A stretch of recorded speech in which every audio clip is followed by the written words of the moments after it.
Yes. We should start this one right here.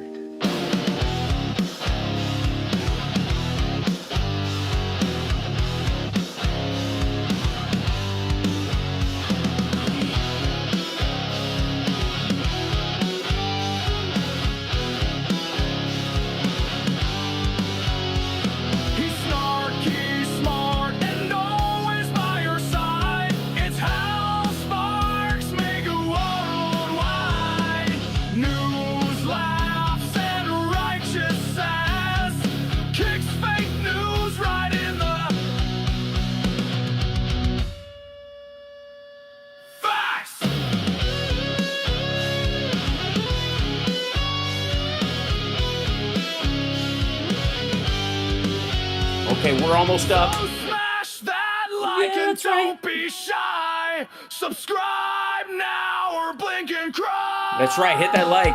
Share the show. We'll be up in just a second. I think we're good on, Instagram. We'll be live in 1, 2, there it is.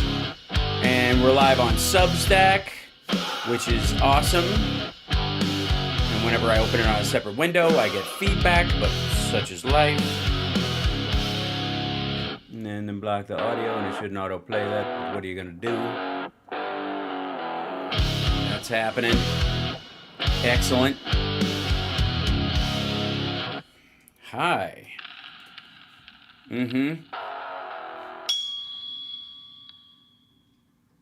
That's right. Let's just jump straight in, shall we? Wait, are we? Yeah, there we go. Hi, everybody. Welcome to the show. Like, subscribe, give a thumbs up, support the show. Welcome to the show. How are you doing? Good to see you. What's going on? All right. It's hump day, and we're almost over the hump. We've been we're not quite to the point where we are past couch humping. Couch humping. But Jumping, feel the beat, take it higher, can't retreat.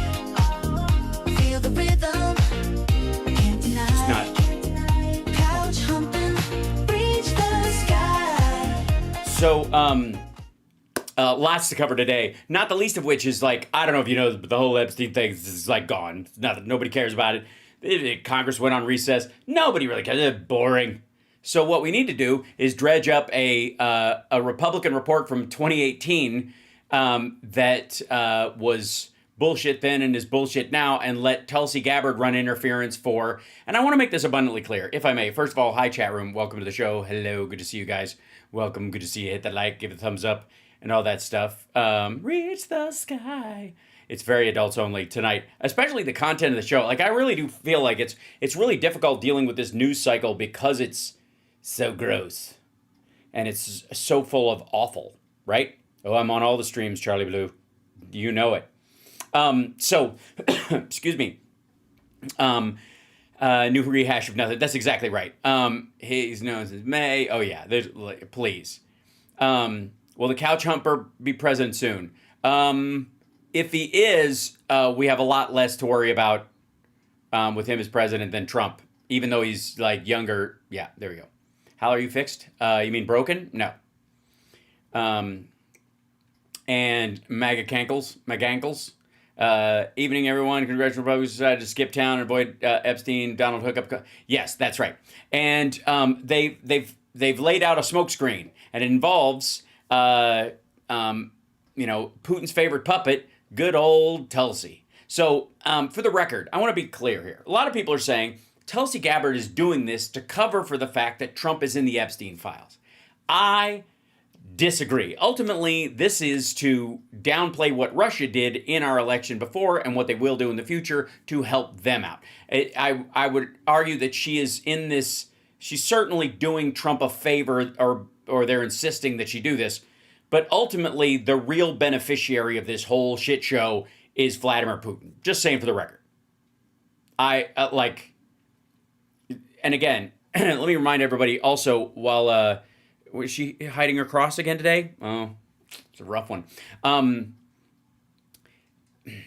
The only reason Trump will risk disenfranchising half of MAGA and making them all hate him for not releasing the files and all that kind of shit. The only reason he's willing to do that is because what's in the actual files is worse. That's it. The only reason. And there's been a lot of talk lately about how Trump's name is in the Epstein files. Listen, asshole, we know his name is in the Epstein files. What they're dealing with is his picture is in there. There's probably video of him in there. There's notes and letters back and forth, not just his name on a fucking list. They interacted for a long fucking time. Okay? So, just for the record, yeah, they're Polaroids, exactly. And let's see what Tulsi Gabbard has to say on this. Now, I don't know how long does this whole thing like have her? Is this 50 minutes of this shit, or she take questions? I guess. Okay, yeah, there we go. Let's see their Hello. opening argument. Good afternoon, everybody. We have a special guest with us today who will speak momentarily. Yes, and I want you to know that it's a complete coincidence that the second Wall Street Journal story is coming out today, and that it points out that Trump and Epstein's relationship goes back even further, and that other reports have been coming out with heretofore unseen pictures of the two of them hanging out at Trump's wedding, even though to Marla Maples, because Epstein introduced Melania to Trump, which sounds awful compromise. First, I would like to begin with a message from the White House to the families of the victims in the brutal murder case in Idaho, who were sharing Well, I'm sure people in Ohio have been murdered as well. So their heart-wrenching stories about their loved ones before the court today and addressing the evil killer who took 4 precious souls. We are so sorry for the grief and the pain you have experienced at the hands of such a vicious and evil killer. the only thing we regret is that he's white and he's from here. And I resent having to talk about it. The nation grieves with you, and we will never forget the precious souls who were lost in this horrific act of evil. If it were up to Hey, asshole, you've already forgotten about the girls that were washed away in Texas. the president, he would have forced this monster to publicly explain why he chose to steal these innocent souls. Yeah, he can't. What are you gonna do? Drive nails into his fucking fingers? Good Lord. May God bless and watch over everyone affected by this unimaginable tragedy, especially the parents who lost their children. Let me begin with a few scheduling items off Epstein is dead? Who's saying Epstein is dead? I would like proof, please. Go dig him up and prove it. Oh, right, he's been cremated. Never mind. top. Later this afternoon, President Trump will deliver the keynote address at the Winning the AI Race Summit here in Washington. Which is just stupid sounding. Also, can we just get to what Tulsi's saying? Because this is all just press. Like, look, I'm all for propaganda, but can we get to the real lies? There we go, infographic. President Trump's 2016 election victory and undermine the democratic will of the American people. While publicly pretending to engage in a peaceful transfer of power, in private, former President Obama went to great and nefarious lengths to try to sow discord among the public and sabotage his successor, President Trump. Well, that's all I need. It's just a Grok-created Canva. New evidence released by the Director of National Intelligence, who is here with me today, confirms that the Obama administration manufactured politicized intelligence, which was later Manufactured politicized intelligence. That's the charge. Manufactured. They made it up out of whole cloth. Politicized intelligence. Okay. First of all, you can politicize intelligence, but it's got to be real. Manufactured intelligence and then politicize it, I guess, is one thing. But manufacturing politicized intelligence means that you misused intelligence, or you pick and choose what intelligence you like and what you don't like. This is just fucking dumb. used as the justification for baseless smears against President Trump in an effort to try to delegitimize his victory before he even took the oath of office. Why would talking about how Russia tried to interfere, even if it was to benefit him, in the election, delegitimize his win? Also, it didn't take any of his powers away as president. The truth is that President Trump never had anything to do. Oh, is that what you're saying about the May part? The DOJ has had to release notes that said Trump's name was in the files. Notes from May dropped like an hour ago. Oh, thank you. I will. Well, you know what? As much as I want to talk to Tulsi right now, let's see. May, Epstein, Trump, DOJ, files. Okay, something like that. Justice Department told Trump in May that his name is among many in the Epstein files. Right, yeah. So this is the Wall Street Journal, by the way. This is what I was talking about, by the way. I thought you meant another thing. The reason Tulsi Gabbard is coming out today and doing this big dog and pony show is to distract from this story. Bondi also told the president at the meeting at the meeting that justice decided not to release more Jeffrey Epstein documents because of the presence of child pornography and the need to protect victims. Okay, why would any of the financials, why would any of the images of people at the island where they weren't involved in sexual activity, or the call logs, flight logs, all that kind of stuff, why would you not release that shit? Like, nobody's asking for imagery of Epstein or anyone else having direct sex with it, like, to see the whole thing. It's just dumb. And let me tell you this. Nowadays with AI, I guarantee, you can't call Elon Musk anymore. Call one of the Doge guys and go, hey, is there a way we can put a piece of video in where it removes one of the people? It just turns them into a black outline so you don't really see who's there. Just kind of eliminates all the pixels that are them. Is there a way to do that? And they'll go, yeah, that's easy. And get at it, motherfucker. Also, there are Polaroids of him hanging out. There are images of them together, like, and anybody else. I don't care, right? Nobody does. If you're hanging around with that dude and partying with him after, especially, you knew he was, he was a pedophile, which again, according to most maggots, is 10 minutes after you meet him. Took Trump a quarter century. No one's figured that out yet, but whatever.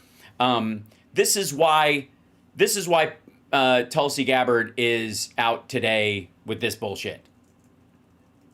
And I don't know why she's not showing her own infographic. Blah, blah, blah, blah, blah, blah, blah, blah, blah. Bring out there we go, DNI, here we go.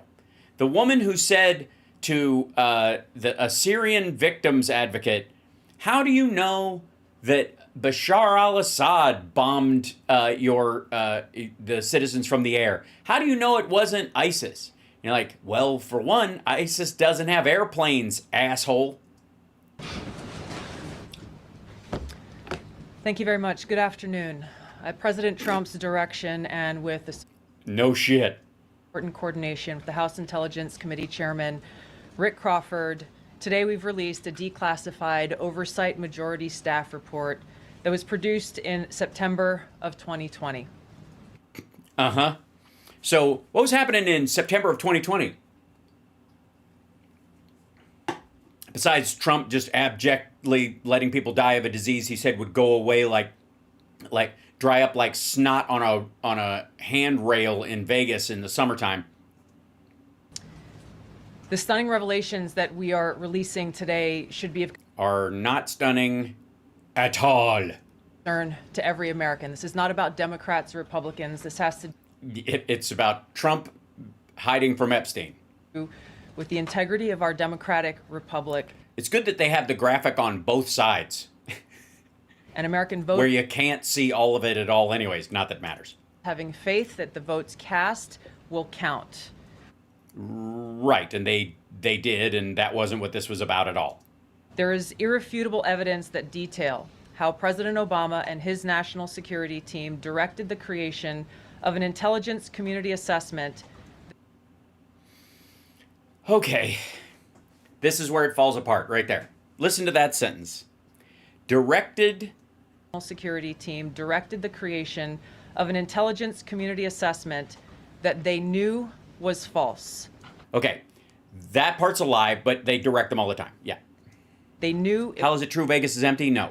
promote this contrived narrative that Russia interfered in the 2016 election.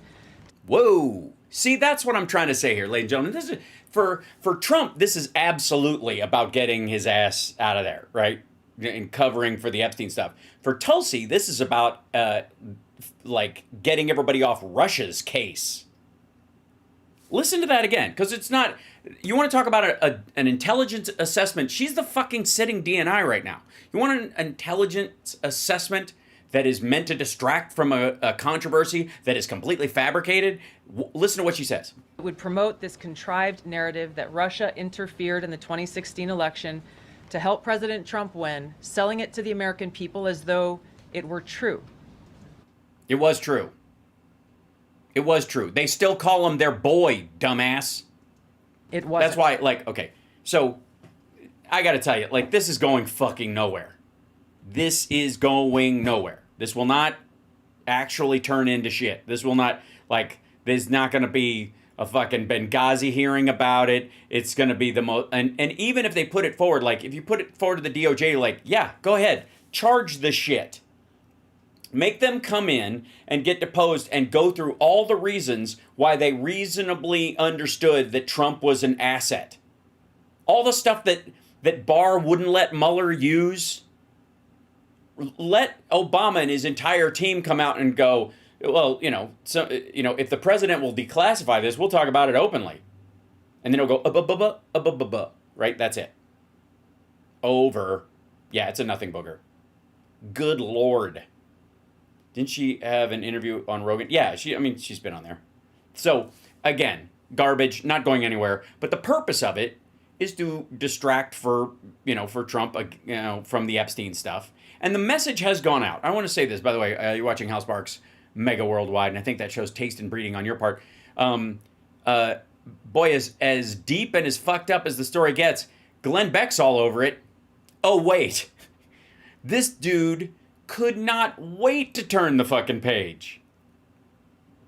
He has been running scared from this story ever since he took calls the other week and people were crying on the air going, he betrayed us. And that the idea that shit's not going away, or that shit's going to go away because they distract from it, is just dumb. Meanwhile, here's Trump trying to do it himself. This is when he's in the Oval with the... he's asked a question about it. Submitted a criminal referral to the Department of Justice. From your perspective, who should the DOJ target as part of their investigation? What specific figures in the Obama administration? Well, based on what I read, and I read pretty much what you read, it would be President Obama. He started it. And Biden was there with him.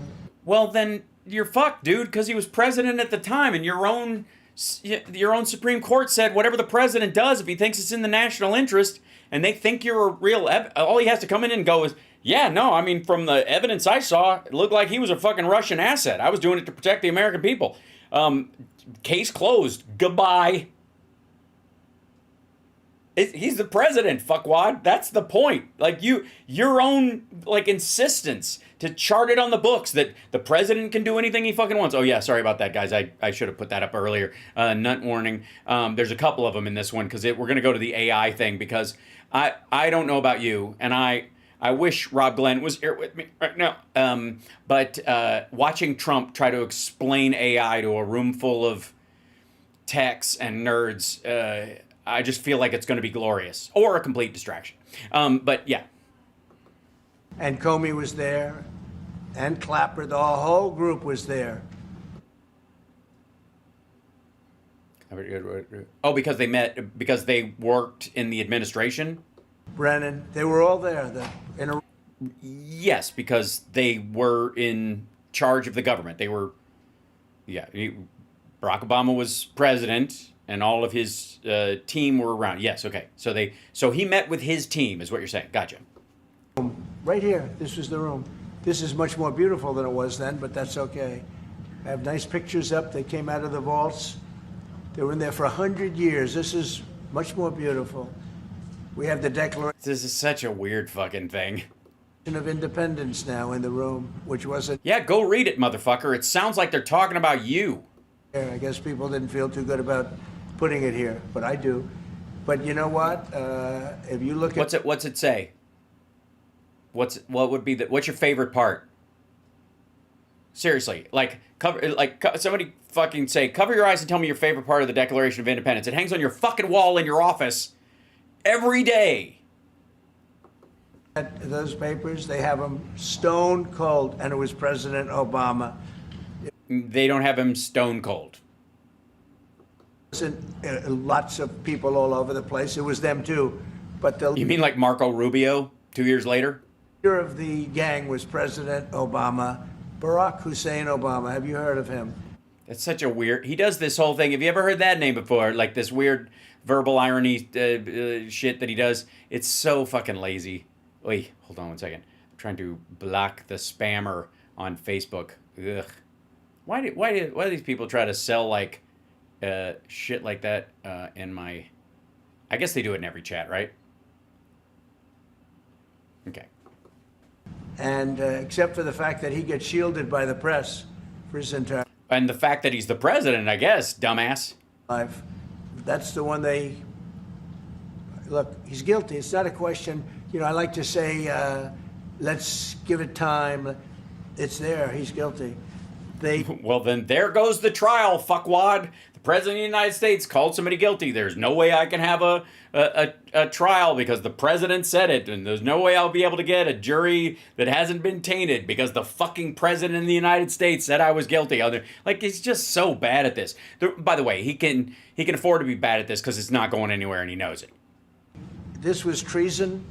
This was every word you can think of. Erythropoietic protoporphyria. That's 2 words, but They tried to steal the election. They tried to obfuscate the this was after the election, dumbass. This was after.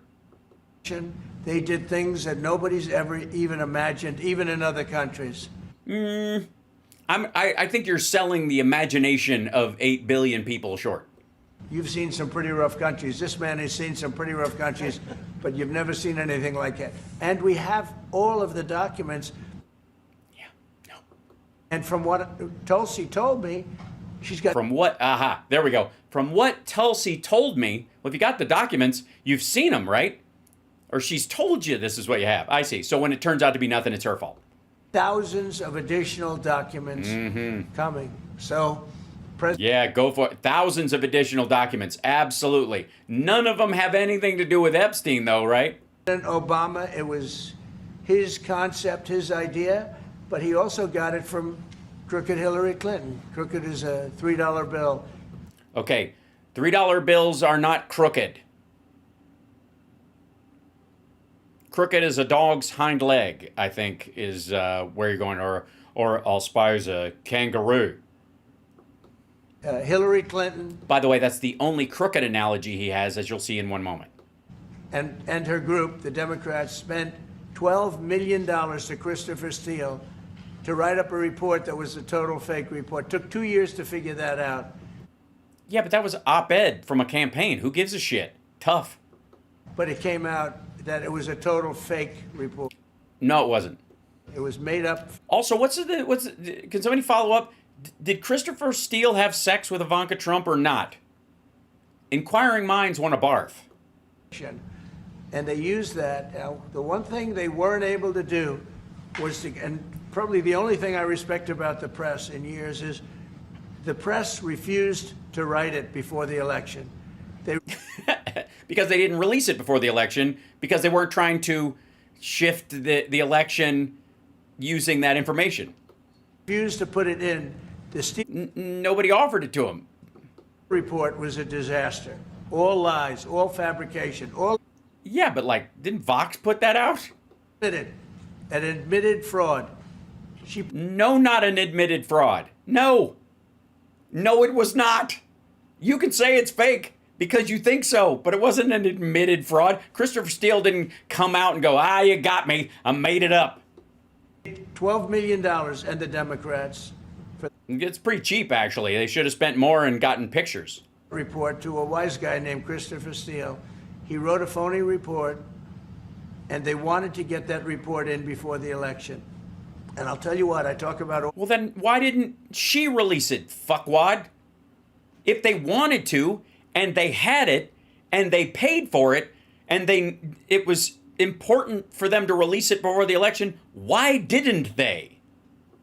the time the fake news, how bad it is. But in this case, they wouldn't do it. They saw it, they read it, Gibberish. What are you talking about? and they said, we don't believe it. And it was only after, substantially, like a month and a half after the election, that it got printed, and it was a big wisp. It was just like a bang of nothing. Because Well, then I guess it was not much of a coup, and it was actually just opposition research during a campaign that got released after the campaign. So what the fuck are we even talking about? Are there what do you mean thousands of documents? Are there thousands of copies of the Steele dossier still in circulation of the FBI? it ended. If that report had gotten published by the New York Times or somebody, and I respect the Times for maybe only this, because they're crooked as you can be. They're a terrible paper. Yeah, crooked as you can be. Once you've said crooked as a $3 bill, you're basically out of magic at that point. Crooked, corrupt paper.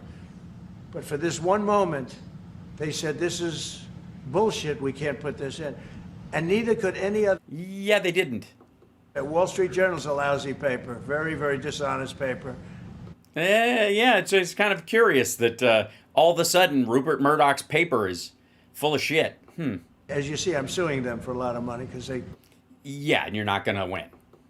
do things very badly. It's got a nice name, but it's really, in my opinion, it's a terrible paper. And Wall Street Journal, because it has Wall Street in it. Wall Street's nicer than Main Street, is what he means. Sorry, maggots, you're suckers again. it can be corrupt. Wait, yeah, wouldn't you rather talk to the Main Street Journal? But just so you know, they didn't take the Steele report. It was the dossier. Remember the famous dossier? I called it the fake news dossier. No, you didn't. You called it the dodgy dossier. That's what everybody called it. That was the fake news dossier. Doesn't make any fucking sense, dummy. It wasn't from the fake news. And the fake news, you didn't print it, apparently. You're kissing their ass right now. What the fuck? The news wouldn't publish it. And I'm amazed. Well, then why is it the fake news dossier, dipshit? 2.5 months, it was finished. 2.5 months. That was supposed to be what was going to happen. And it got published. Well, then why didn't it? What are you talking about? If that was the big plan, it's like they concocted all the Epstein files, but they waited for you to release them? What the fuck are you talking about? A couple of months after the election. Right. Yeah. Now that we've got him right where we want him, in the Oval Office. And frankly, nobody cared too much about it. But that was a big thing. No, we caught Hillary Clinton. We caught Barack Hussein Obama. No, you didn't. You just like saying Hussein. They're the ones, and then you have many, many people under them. Susan Rice, they're all there. The names are all there. And I guess they figured they're going to put this in classified information, and nobody will ever see it again, but it doesn't work that way. Well, the stuff they had to come forward with that was public is either verifiable or it's not. And it's the most unbelievable thing I think I've ever. Yeah, that's because you're making it up. And so you ought to take a look at that and stop talking about nonsense, because By the way, he means Epstein stuff. Stop talking about nonsense. this is big stuff. Never has a thing like this happened in the history of our country. And by the way, it morphed into the 2020 race. And the 2020. Sorry, they were in command of everything even after you were president for 4 fucking years? Like, I can kind of get holdovers like 6-10 months into your presidency, but sorry, in the last year, in the last quarter, I guess the third quarter of your presidency, the third quarter of the last year of your presidency, Obama and them were still in charge of shit? This was rigged, and it was a rigged election. And because it was rigged, we have millions of people in our country. No, where are those people? Sorry. Where are they? Ask Holman. He's having a hard time finding these motherfuckers. Maybe there's 20, maybe, you know what, this is my fault. I was assuming they were full-grown people. Maybe they're like, the size of, the baby Bridget in Resident Alien. Maybe they're this big. Maybe the people that snuck across the border, that's how they get in. They could fit between the slats in the Great Slat Fence, and they're very small. So that's why there's 25 million of them. But if you pushed them all together, it's like 2. At inflation, we solved the inflation problem. Nope. But millions and millions of people came into our country because of that. Where are they? And people that shouldn't have been, people from gangs and from jails and from mental institutions. Yes, we've heard this, and you would think, I don't know about the gangs and jails part, maybe they're good at sneaking around, but the people from the mental institution, as many as, I don't know what if it's a solid quarter of them, what is it, would that be 6.5 million lunatics running around? So where those folks are able to like hide in plain sight, South American lunatics, murderers, who have been in asylums their whole lives, presumably, like Freddy Krueger's parents, and they're out roaming around, but nobody can find them. Homan doesn't know where the fuck they are. Where are these giant fucking, like, dog catcher vehicles full of, like, Spanish-speaking lunatics foaming at the mouth? Inquiring minds want to know. People that we don't want in our country, and people that we're getting out. It's way easier to get people out that aren't here at all. So, people, 11,888 murderers, many of them, 50%, more than 50%, murdered more than one person. I hate to say this. Yeah, but that's true of everybody in jail. And also, that 11,888 wasn't 11,995 or something like that. Didn't he quote that before? And also, those people are already in jail. They've been in jail for a long time. It's like 2 decades worth of people. It's not, that 11,995 didn't come in the last year. Otherwise, who gives a shit? What's the ratio of 25 million people come in and only 11,000 of them are dangerous criminals? For real. Holy shit. What are the odds that the average populace is like that? And the number of people we have incarcerated speaks to the fact, I'm fairly certain, that we have a worse per capita rate than that. As citizens. What the fuck are you talking about? Distinguished guest. By the way, can I just say for the right, this is all gibberish. So even then, I'm speaking facetiously and questioning these details, but they are absolute hornswoggle. This is fucking garbage. You know, they asked me a question. I got to answer the question. No, Barack Hussein Obama is the ringleader. Hillary Clinton was right there with him, and so was Sleepy Joe Biden. Yep, and you're never going to catch him. So I guess that makes you just the worst president in history. I mean, they were right there. They did it right out in the open. It was so easy to find. You won't even be able to press charges on a single one of them. It's going to be a waste of fucking time. You're not going to be able to charge them with treason at all. All they have to do is come in and have Obama go, yeah, I was president. I thought he was a genuine threat because he talked about grabbing women by the pussy and he was an adjudicated rapist. And we had information. And if he wants me to share it, I can share you the information we had on him that made us all concerned, that was classified at the time because we weren't going to release it just to upend because people would think we were just releasing it to fuck with the election. We didn't want to do that because we genuinely thought Hillary was going to win. So, but we can release that. If he'll give me I have the file right here. Go with the rest of them, Comey, Clapper, the whole group, and they tried to rig an election. Yeah, but then Ray agreed with them. So did Marco Rubio. So did your entire intelligence group. That's why you look like you'd gotten a proctology exam from fucking Putin. They got caught. And then they did rig the election in 2020. And then because I knew I won that election by a lot, I did it a third time, and I won in a landslide. Every swing state won. It might have been a gift from Elon. Popular vote. But I won that all the same way in 2020. And look at the damage that was caused. Oh, yeah, that 4% unemployment really fucked with everybody.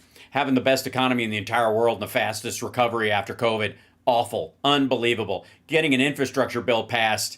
Really just, basically when that infrastructure bill passed, Trump felt like Biden just slapped him in the face with his dick. That's really what's going on here.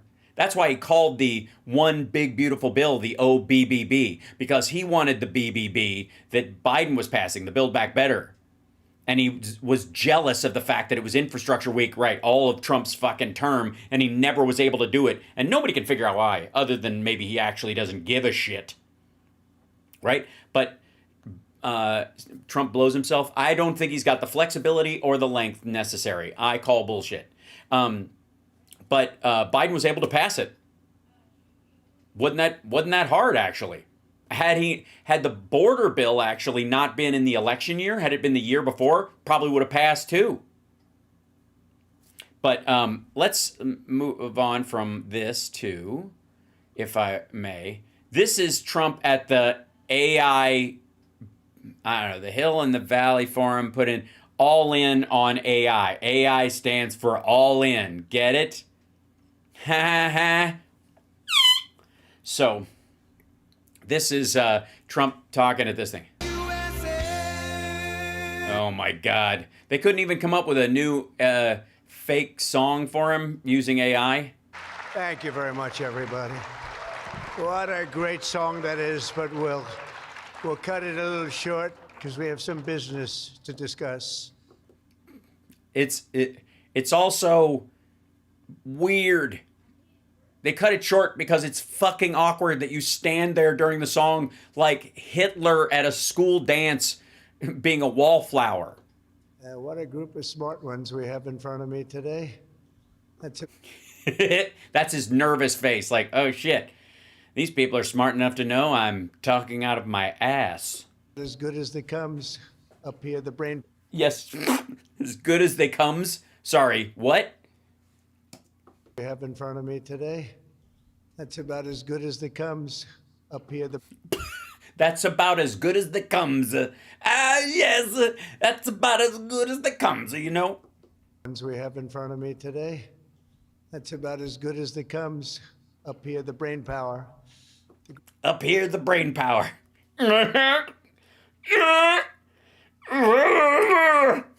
This power of them all, the brain power. Well, oh, it's going to be good. The greatest power of them all. brain power. The greatest power of them all, the brain power. You tell him. I'm thrilled to be here with so many tech leaders and luminaries as Luminaries? Sorry, luminaries? Luminaries is, I think, the word you're looking for. God damn it. Why does this thing scroll so fast? I can't freeze this. Pause it, son of a bitch. Block on Facebook. Thank you. Block. Get this shit out of here. God damn it. How many of these people do I have to block? Do they make new shit? There we go. Pause. There we go. I got you. Ha! You son of a bitch. All right, there you go. I got it. I cleared it out. action to reassert the future which belongs to America, always has belonged to America. We just lost sight of it on occasion. The future belongs to America. America, that's why we call her she. The future is female. Yes, you go, girl. And I just want to start by stating that You already started. we've just concluded our big trade deal with Japan. Yes, where we're now at 15% and it's terrible. There's 15% tariff on everything coming from Japan and there's no reason. Like, nobody's going to buy a fucking Lincoln gas guzzling car. Like, you nut. And numerous other countries in addition, as you know. No, they don't know, actually. They don't even know about this deal, because if they did, they're smart. They'd go, fuck is that? Especially because they buy a lot of tech, and some of that comes from Japan. And you did a shit ton of carve-outs, so almost nothing is, has the 15% tariff on it. So you could just pretend that's what you did, and it's not going to change shit.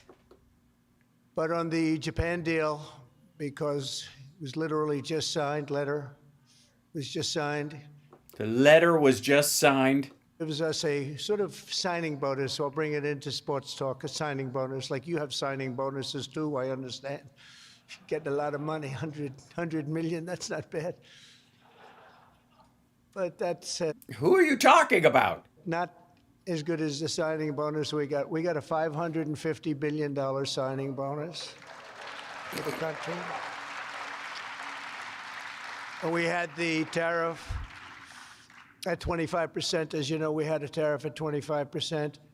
And these are great people that we negotiated with, but we agreed to reduce it to 15 based on the fact that Japan has agreed for the first time ever to open up its country to trade. so that all of our American businesses and business geniuses, including many in this room, Businesses. can go out and do business openly and freely in Japan, a very rich and prosperous and profitable and wonderful country, frankly. May I? Oh, by the way, Iran launched a rocket.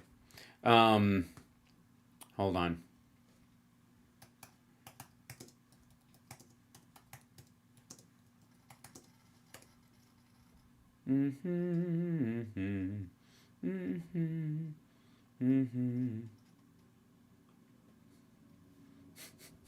You guys, this is great. Hold on one second.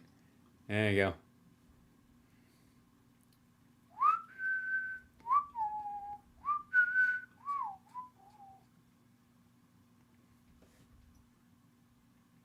Art of the deal, baby. U.S. industries and protectionists are raising alarms with President Donald Trump's pact with Japan, saying it risks undercutting his stated goals of rebalancing America's trading relationships and reviving domestic manufacturing. Trump and his top negotiators on Wednesday hailed the deal as a potential model for other countries hoping to win tariff concessions, citing Tokyo's pledge to create a $550 billion fund for U.S. investments. The president's decision to grant Japan relief on automobiles, however, provoked criticism that the agreement wouldn't address the main source of U.S. trade deficit with Japan, even as it disadvantages Detroit's Big Three. Around 80% of the U.S.-Japan trade gap is in cars and car parts. Tuesday's announcement marked the latest signal that Trump is willing to negotiate on industry-specific duties on products including chips and pharmaceuticals, potentially undermining the most durable pillar of his tariff strategy. The reaction underscores the risks of the president's transaction negotiation. Any deal that charges a lower tariff for Japanese imports with virtually no U.S. content than it does North American-built vehicles with high U.S. content is a bad deal for the U.S. industry and U.S. auto workers, said Matt Blunt, the president of the American Automotive Policy Council that represents Ford, General Motors, and Stellantis. Trump defended his approach. I will only lower tariffs if a country agrees to open its market. If not, much higher tariffs. Japan's markets are now open for the first time for U.S. business. Well, boom. It's a shit deal. It's fucking stupid. It's all carve out so he can pretend that there's a 15% thing so that, like, the low information maggot voters think he's being tough with everybody. Still. And we will pay a zero tariff as we do business in Japan. So we're paying zero, they're paying 15. We're getting $550 billion. And to be exact, it's 90% of that, but we control the whole lot of it. And it's really been great. It's really been happy in their stock market it's went up. really been great. Yeah, you sound fucking super excited, buddy. Of that, but we control the whole lot of it. And it's really been great. Yeah, super great. It's really always in Bob Kegel tweet. And they're very happy, and their stock market went up, and our stock market went up, and that's supposed to be the way it is. Ours went way up. Yes, the stock market likes it when manufacturing fails. Largely, the biggest stocks don't have anything to do with manufacturing. And theirs went up. It's almost as if. Made numerous other deals like that. But the opening up of a country is very important to us. We have numerous countries that have opened their doors, just made some incredible transactions, but we're going to have a very, very simple tariff for some of the countries. We have so many countries, you can't negotiate deals with everyone, so we'll have a straight, simple tariff of anywhere between 15 and 50%. A couple of weeks. What the fuck? I thought the baseline was 10. And then it was 25. Now it's somewhere between 15 and 50 because you don't know the difference when people say it. That's why he wanted 50 billion from China when they said it was going to be 15 billion because he can't tell the difference. That's why that lovely lady on I think she used to be on WeOn, but now she's on First Post or whatever. Podme always says 15 million, 15. 90 million, 90. So the people don't think 19. Because we haven't been getting along with those countries too well, so we just say, let's... What the fuck are you talking about? We haven't had a problem with fucking Japan or Europe, you asshole. 50. and that's the way it is. But remember, we get countries that were closed, always closed. Everyone in this room would never remember any of them to be open. Hey, asshole. Everybody in here travels back and forth to Asia all the fucking time. We've offered such a deal to the European Union, where we're in serious negotiations, and if they agree to open up the union to American businesses, then we will let them pay a lower tariff. Super exciting, man. This is lightning in a bottle. I don't even know why you talk about anything else. The tariff is very important, but the opening of a country, I think, can be more important if our businesses do the job that they're supposed to be doing. Such openings are worthy of many points in tariffs, and they're a good thing, not only for, as an example, Japan or Europe, but certainly a great thing for America, because it allows our businesses to go out and fairly compete and do really well if they compete properly, like the... Jesus Christ. Can we get Grandpa some pudding at this point? I mean, I don't want to be ageist about this. I don't think it has anything to do with his age. I think it has to do with years of brain-addling chemicals and fast food. that I know, everyone in this room practically I know has competed very successfully. I haven't seen any, and I know the losers just like I know the winners. I tell you. What the fuck? Don't, trust me, we all know you know losers. Yeah, we we get it. I don't see any of the losers here. Well, it is a bit. There's a big distance rather between the podium and the audience, and your eyesight isn't what it used to be.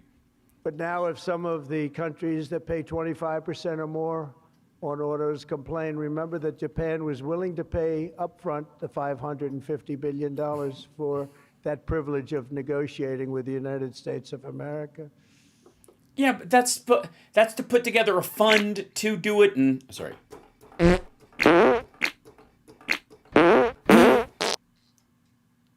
My keyboard's working again.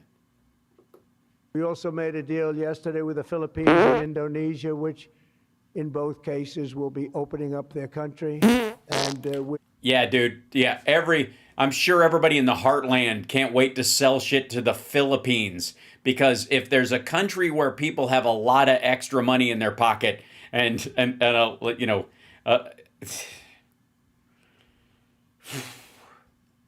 it's so stupid. in the process of completing our deal with China. And as you know, the UK, we made a deal. It was a very good deal for everybody. We had a trade deficit with them. We were doing better before. Everybody's happy. It's always not. Yeah, they're happy because they were like, hey, can we just keep the thing we did? Yeah. Oh, I beg your pardon. That was... Thank you, Doc. You ever serve time?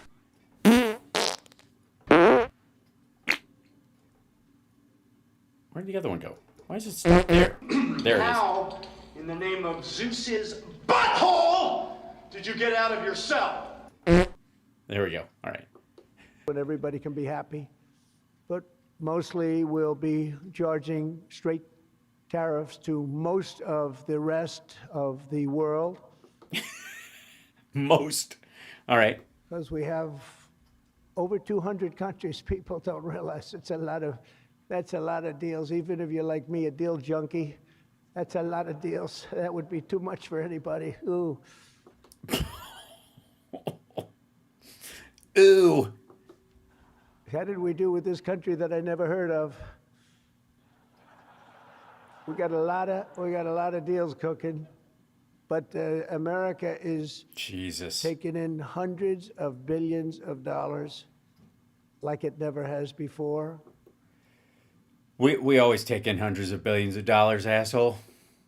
Investments into our country at the highest point ever in history, and we've just really been opened up. No, I think actually this is one of the first times where the president of the United States has claimed it's because of him. That's the only difference, really.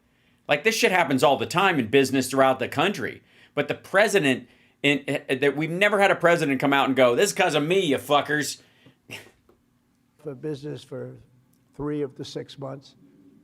The first couple of months, we got ourselves all set, done a great job with our military. As you know, you saw that 2 weeks ago when you saw the way those incredible B-2s flew into Iran and took out an entire nuclear potential deadly force. An entire nuclear potential deadly force. But I want to thank Yeah, go ahead. the incredible people that I see before me, including White House AI czar David Sachs. He's been great. Has he explained it to you? Has he walked you through ChatGPT? Or have you decided to leave Melania for a grok romance? For organizing this very important summit, and especially for putting it in D.C., where it's a little bit easier. I don't know if it's easy for you, but it's a hell of a lot easier for me. Along with his colleagues at Jesus. Yes, yeah, we understand this is where you live right now. Yeah, they're all clear on that. I mean, I got in the brain department. They're All In podcast, which is very good. I did that podcast a year and a half ago, and I said, this is something, it was pretty new, pretty raw. Everybody I knew saw that podcast. I said, well, he's got something pretty good. Who is that guy? He's a it's all rich douchebags. smart guy, by the way. I think if I ever get in, which at the time people were saying I had a shot, not as good a shot as it turned out. We won in numbers that nobody believes. We won every You're right. Nobody believes them. swing state. We won by millions and millions of votes, winning the popular vote. We won Still at a lower margin than Hillary beat you. with the Ouch. districts, as they would call them, 2,750 to 505. No, that wasn't districts. That's counties, dummy. And that's why the map is almost completely red, except for a Right, except where the people are. couple of little blue areas on each side of it. But it was a He knows he's losing this crowd. They don't give a shit about any of this stuff. This is rally bullshit.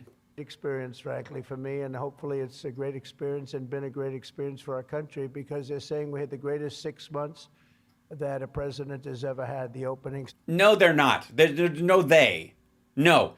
Caroline Levitt says this to you. Stephen Chung says this to you. Fucking Howard Nutlick says this. Nobody else is saying this, you weirdo. 6 months. This is not like on, I know you'd call it the fake news, but like, it's not like banner headlines on fucking Bloomberg or Market Watch or any of the economic ones. They're all like, Jesus Christ, this asshole. I hope we make it through. And I'm not even sure, maybe 6 months. I'm not sure it's the opening, but let's call it the opening 6 months. It sounds a little bit nicer. What? I want to also say hello and thank to Jamath and Jamath. wonderful wife, Nat. Thank you very much for being here. Say his name again. Hold on. What's his name? Nicer. I want to also say hello and thank to Jamath and Jamath. wonderful wife, Nat. Thank you very much for being here. Thank you very much. It was great seeing you again. Great couple. David Friedberg and even, as we know, Jason Calacanis. What? Even, as we know, Jason Calacanis. I say even. Thank you, Jason. Thank you, Jason. I appreciate that. What? What is that? As we know, Jason Calacanis. I say Calacanis. even. Thank you, Jason. Thank you, Jason. I appreciate that. So he was supposed to say Jason and he said even? Yeah, he's a good person. Thanks as well I mean, it's not even Evan? to the Hill and Valley Forum and our future Undersecretary of State, Jacob Hellberg. Good work. Good. Stand up, Jason. Good. I met him a year and a half ago, and I was very impressed. I said, let's bring him in. We're bringing a lot of smart people. And David's been unbelievable as the job he's doing. Yeah. Yes, everyone thinks it's not believable. Along with Secretaries Doug Burgum, who's been incredible. Doug? Thank you. Yeah, I love when, you know, whatever with the cabinet members, but when he tries to pronounce new people's names, it's pretty fucking sweet. But does he have remarks? Great job. He's producing low-cost energy. We're down to $64. I want to get it down a little bit further if we can. I don't know if the oil companies love that or not, but we want to have very inexpensive electricity so that you can power up the plants, because you need... What? We don't have oil plants that produce energy in this country, you weirdo. Largely natural gas, I guess. It's largely used for vehicle and transportation. Like very little. There are very few, insofar as I know, oil-fueled, I guess, factories or towns. What fucking town is he talking about? More electricity than any human beings ever in the history of the world. When I heard what you really need, I said, you got to be kidding. Double what we produce right now for everything, right? I don't know. Jensen, you're going to have to explain that to me someday, why they need so damn much. Couldn't you do with a little bit less? My father always used to say, turn off the lights, son. But you guys are turning up Yeah, he wasn't talking about that. He was just wanting you to leave the room. the lights. I want to thank Howard. Actually, no. For the record, that's how a lot of these things. Lights aren't the fucking problem, dummy. Here, I'll show you. Hold on. Let's see. China. Let's see. China dark factories. This is the future Donald Trump wants to bring to America, ladies and gentlemen. Here you go. Where's the China? Here we go. This is the whole thing. That, in theory, the lights could be completely shut off. Factories like this one are part of China's bid to use hyper-automation to dominate the electric vehicle or EV market. Right, yeah. Yeah, so hold on one second. There's another one on here too. This is the dark factory. Yeah, they don't need lights on in there because there's no fucking people. And the people that walk around have a light on their fucking hat.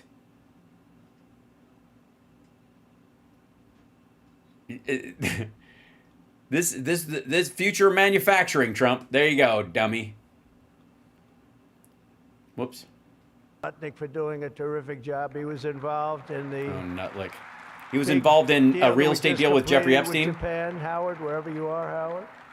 Where is Howard? Hi, Howard. Great job you did. Appreciate it. Really, that was an interesting negotiation, wasn't it? These are tough people. These are good negotiators, I will tell you, Japan. But they love their country and they do what's right for their country. I want to thank Chris Wright, if Chris is around. Chris is here because he's helping with the tremendous energy success that we're having. We're having tremendous energy success. Sorry. We're the biggest. We have more energy than anybody else in the world. Nobody knew that until I came along. But we have more energy than anybody else in the world. We're making incredible deals on energy, including deals in Alaska. Well, we that's the mother. If oil is hitting the bottom of the rung where exploration is even profitable, what makes you think they're going to dig into Alaska and lower the price even more? That's the big one. And we're making deals with various Asian countries that need it. And it's actually hard to believe, you don't think of it, but Asia is very close to Alaska, relatively speaking. Relative to what? Not the closest, but it is pretty much the closest when it comes to... Yeah, I guess Canada's closer, technically. Oil and gas and energy, and we're making some incredible deals, and I want to thank Chris. Chris is... I mean, in terms of shipping shit? Fantastic, works in partnership, really, with this gentleman who's the head of all of... You've got the land, and he's got the energy, right? But you really... They formed a great partnership. Yeah, this gentleman. Fucking that guy. Hey, man, who is that guy? He's sitting right there. You know, the guy, you got the energy, but he's got the land. What's his fucking name again? Ah! Doug. So that's one of the greatest partnerships I've seen in a long time. They work hand in Yes, I know who Doug Burgum is. Who are you?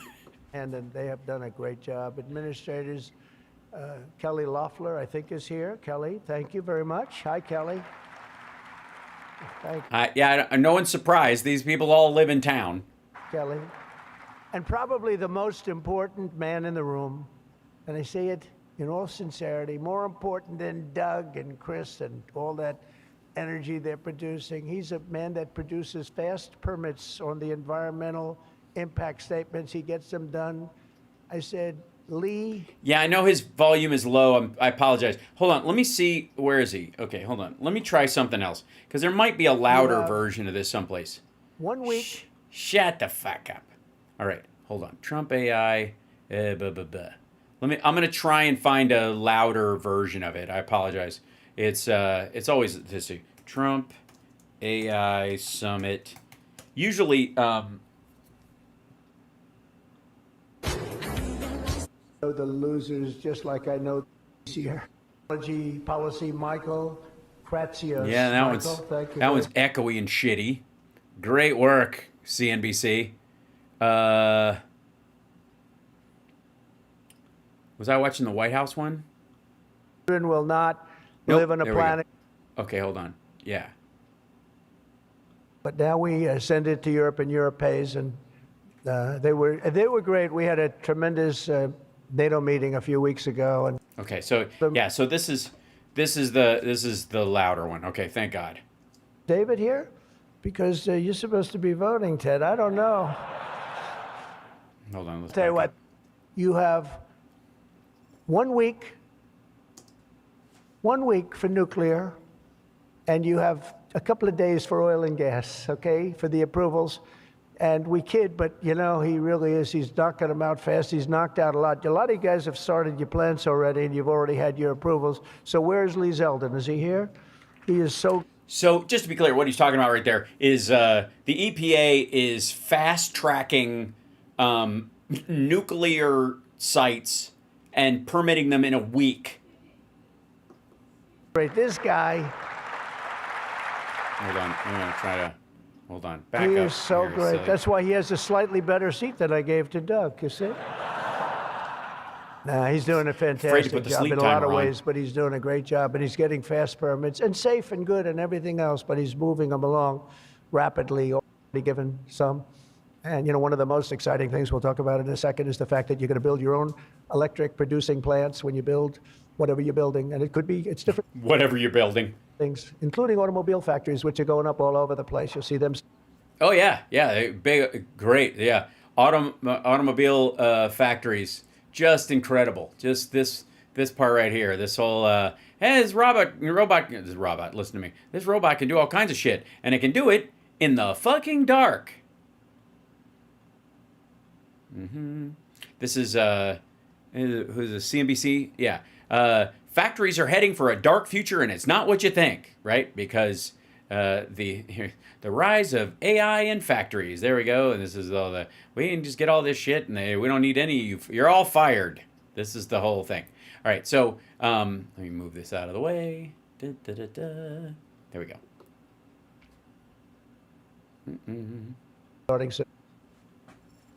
They're moving into our country because of the tariffs, because they don't want to pay the tariffs. They're moving into our country at a record speed.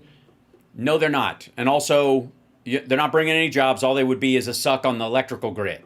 But the ability to build your own electric plant, not having to rely on a 100-year-plus old grid. And then if you have electric capacity Because it won't be able to handle it. extra, you're going to sell it into the grid, make some money, but you'll sell it right back into the grid. Director of Into the grig, he said. the Office of Science and Technology Policy, Michael Kratzios. Michael, thank you very much. Thank you, Michael. By the way, this makes him seem almost like awake and aware. This is 1.25 speed. As well, it's supposed to be taking a vote right now. Big vote, Senator Ted Cruz. Is Senator Cruz here? Oh, look at my senator. Why aren't you voting? I think we lost David McCormick, who's voting. So is David here? Because you're supposed to be voting, Ted. I don't know. I'll tell you what, this man works hard. Ted works hard. Yes, especially when when I call his wife a fat pig. And he works good.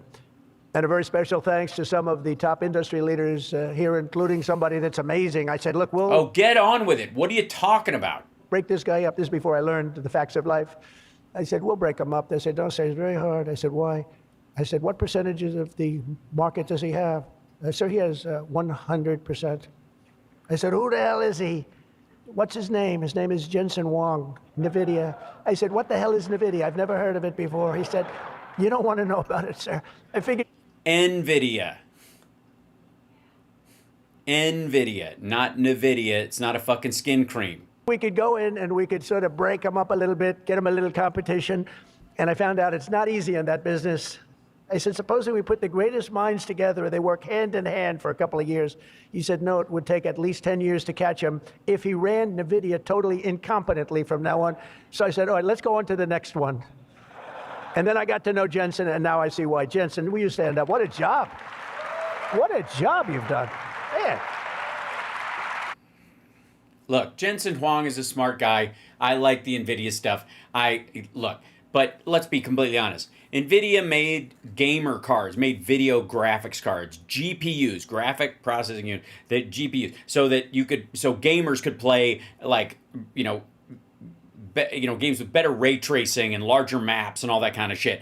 And then crypto guys suddenly discovered that they were really good at calculating really fast because of how they were designed. So they started building these crypto farms, and they started buying up all the NVIDIA cards they could because those were the fastest ones, and they were available in a lot of Asian countries for gamers and that kind of stuff. And then they they would stack like 4 or 5 of them in a computer, and then they'd submerge the fucking thing underwater to keep it cool because it was so goddamn hot, right? And then that market collapsed when people figured out that you can actually crack a crypto wallet.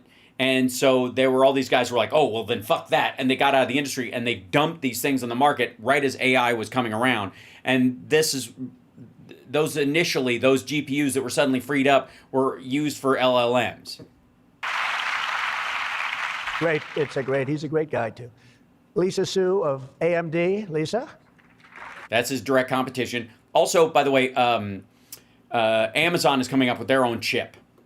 Lisa? Thank you. Congratulations. Great job. Sham Sanikar of Palantir. We buy a lot of things from Palantir. Where are you? Are we paying our bill? That's the weapons company. I think so. Are we paying our bills? I think so. Yeah, they're the AI weapons company. We just made a deal with the European Union where they're going to pay the United States of America 100% of the cost of all military equipment. They're going to ship it to the European Union, and then they'll distribute it. Okay. And much of it will go to Ukraine. It's been a long time since you've heard those words, because we're in for $350 billion. But now we send it to Europe, and Europe pays. And they were great. We had a tremendous NATO meeting a few weeks ago, and it was pretty amazing, actually. Get on with it. Agreed to go from 2% to 5%. And they had 2% where they didn't pay. They have 5% where they've already paid. That's because Russia's actually talking about nuking their goddamn capitals. Of course they're upping their expenditures over when you weren't around. That's a big difference. Yes, Palantir is Peter Thiel's company. Right. That's J.D. Vance's boy, or vice versa. Trillions of dollars, actually, trillions. But they're going to spend that money in the United States with our defense companies, and we're going to send it to them, and they'll distribute the equipment that we send. Yeah. So that's the way it should have been 3 years ago, frankly. No. And Jeff Sprecher, the other half of that incredible family, is he here? Is he here? Yes, of the Wisconsin Sprechers. Do they, the Deutsch? He's a fantastic guy, international, intercontinental exchange, and he's been a friend. Both, I think, or maybe neither. You mean intercontinental exchange? Mine for a long time, the husband of Kelly, who's really doing a good job. You are really doing a good job. And small business, which is actually big business if you add it all up, right? It's probably the biggest bank there is, but they call it small business, and she's done a fantastic job. Thanks, Kelly. It's the Small Business Administration because it deals with businesses under a certain size. Jesus Christ. Say hello to Jeff. As we gather this afternoon, we're still in the earliest days of one of the most important technological revolutions in the history of the world. And now he's going to explain it to you. Go for it. He's been looking forward to this speech for months. Around the globe, everyone is talking about artificial intelligence. I find that too. Artificial, I can't stand it. I don't even like the name. You know, I don't like anything that's artificial. So could we straighten that out, please? We should change it. Are you talking about? What, you drink Diet Coke, you dumb motherfucker. You like everything artificial. Also, I have made the case, and I've argued this back when Elon Musk was allegedly sane. I would like to say for the record, I have said it should be called synthetic intelligence. I actually mean that. I don't like the name artificial anything, because it's not artificial. It's genius. It's pure genius. And its potential to Yeah, call it... all right, Captain Branding. Call it genius intelligence. GI, that's what we'll call it. And maybe then the GI Bill, you can pass the GI Bill and give money to AI companies with it. Jesus. form every type of human endeavor and domain of human knowledge, from medicine to manufacturing to warfare and national defense.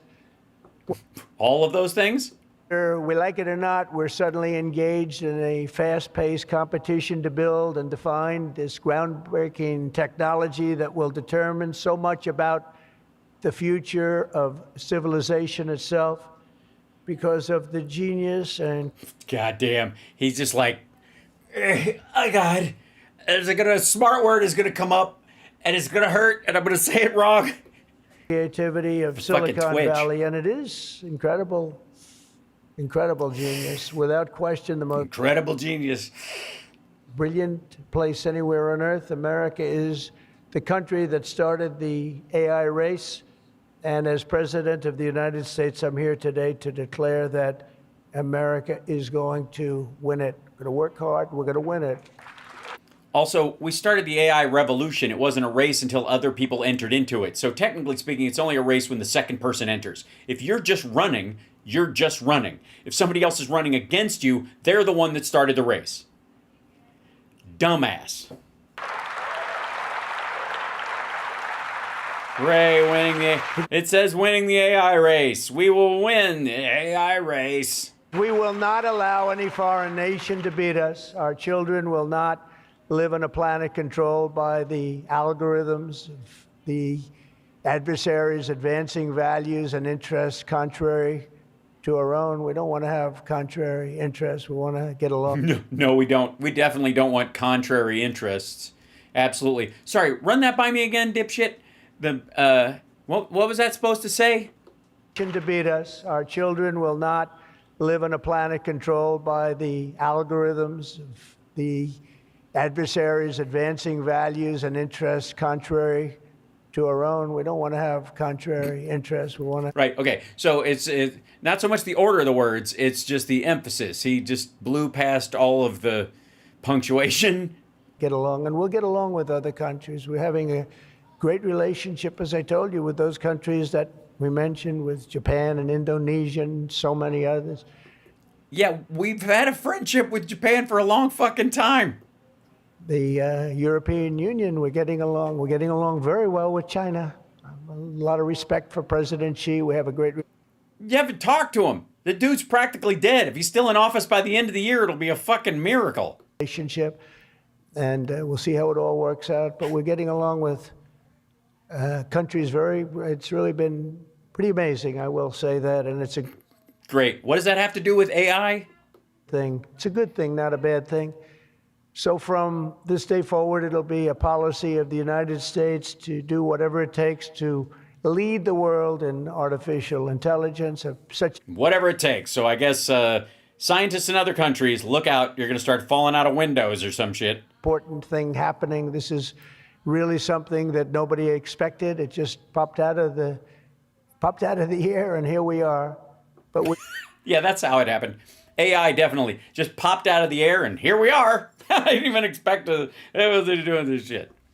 We'll defend our nation, our values, our future, and our freedom. And It will be really By not regulating AI at all and making sure that anybody who wants to create Mecha Hitler is allowed to do so. great, but what we really need to be successful is a very simple phrase called common sense. That's what we have to teach AI common sense, or as we really know it under Trump, common misconceptions. That begins with a common sense application of artificial and intellectual property rules. It's so important. Sorry, I thought we weren't going to have any rules. You just voted against it. Your big bullshit budget busting bill just stripped all those rules. You can't be expected to have a successful AI program when every single article, book, or anything else that you've read or studied, you're supposed to pay for. Gee, I read a book, I'm supposed to pay somebody. And, you know, we appreciate that, but you just can't do it because it's not doable.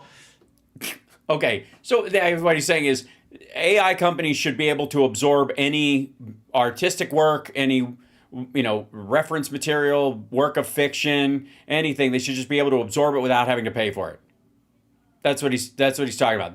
He's pledging to this group of people that they won't run into any rights issues. They can just steal everything. If you're going to try and do that, you're not going to have a successful program. I think most of the people in the room know what I mean. What you mean is that China doesn't pay any of those things, so that you're afraid they're going to get ahead, right? Yeah. Oops, somebody person said. reads a book or an article, you've gained great knowledge. That does not mean that you're violating copyright laws or have to make deals with every content provider. Excuse me? And that's a big thing that you're working on right now, I know, but you just can't do it. China's not doing it, and if you're going to be beating China, and right now we're leading China very substantially in AI, very, very substantially. And yes, but we'll fall really far behind if they're not able to just pilfer music videos and fucking makeup tutorials off of fucking YouTube. Nobody's seen the amount of work that's going to be bursting upon the scene. You're right. Nobody has seen the amount of work that is going to be bursting upon the scene. But you have to be able to play by the same set of rules. So when you have something, when you read something, and when it goes into this vast intelligence machine, we'll call it. Yeah, that's good. Just call it the vast intelligence machine. Sure. You cannot expect to every single time say, oh, let's pay this one that much, let's pay this one. It just doesn't work that way. Of course. Why not? You can't copy or plagiarize an article, but if you read an article and learn from it, we have to allow AI to use that pool of knowledge without going through the complexity of contract negotiations, of which there would be thousands for every time we use AI. We also have to have a single federal standard, not 50 different states regulating this industry of the future. And some people would say, gee, that's an unpopular thing to say. I was told. You mean Marjorie Taylor Greene? Before I got up here, this is an unpopular thing because some people. Really? They were told you? Somebody, what do they just pat you on the back and go, hey, that part of your speech that you're going to say is very unpopular. Good luck. Don't want that, but I want you to be successful. Yeah, not the people who create art or write books or articles or journalists. You don't want them to be successful. You want these assholes, the regurgitators. You can't have one state holding you up. You can't have 3 or 4 states holding you up. You can't have a state with standards that are so high. You can't have the Pennsylvania Dutch holding you up. You can't have the Amish holding you up. You can't have, people who are 3 iPhones back holding you up.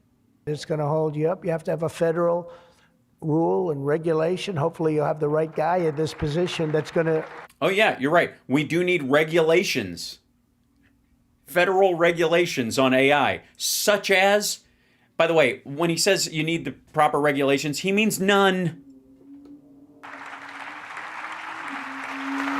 That's going to supplant the states. If you are operating under 50 different sets of state laws, the most restrictive state of all will be the one that rules. So you could have Vermont, probably. Yeah. a state run by a crazy governor, a governor that hates you, a governor that's not smart, or maybe a governor that's very smart, Sure. Could go either way.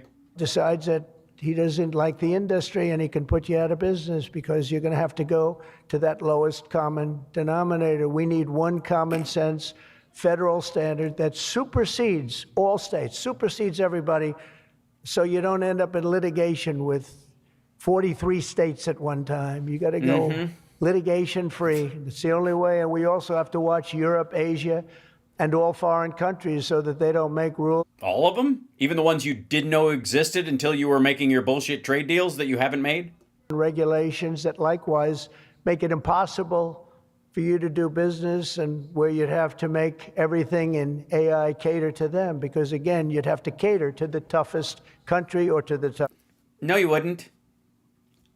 No, you wouldn't, dum-dum. Yes, only credible at regulations. You wouldn't have to do that at all. You make your AI as capable as you want, and you go, hey, by the way, if anybody asks for help from you from Italy, they have rules and you have to abide by them.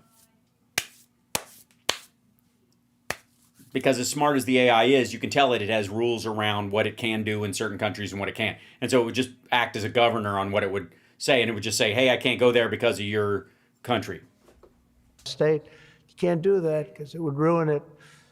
I just terminated all of the, as an example, California car emissions rules, which were a disaster. It cost them just billions of dollars as an industry, but thousands of dollars per car, the emission rule standard, because they were making the production of an automobile almost impossible and at a tremendously higher cost, much more expensive than it should cost.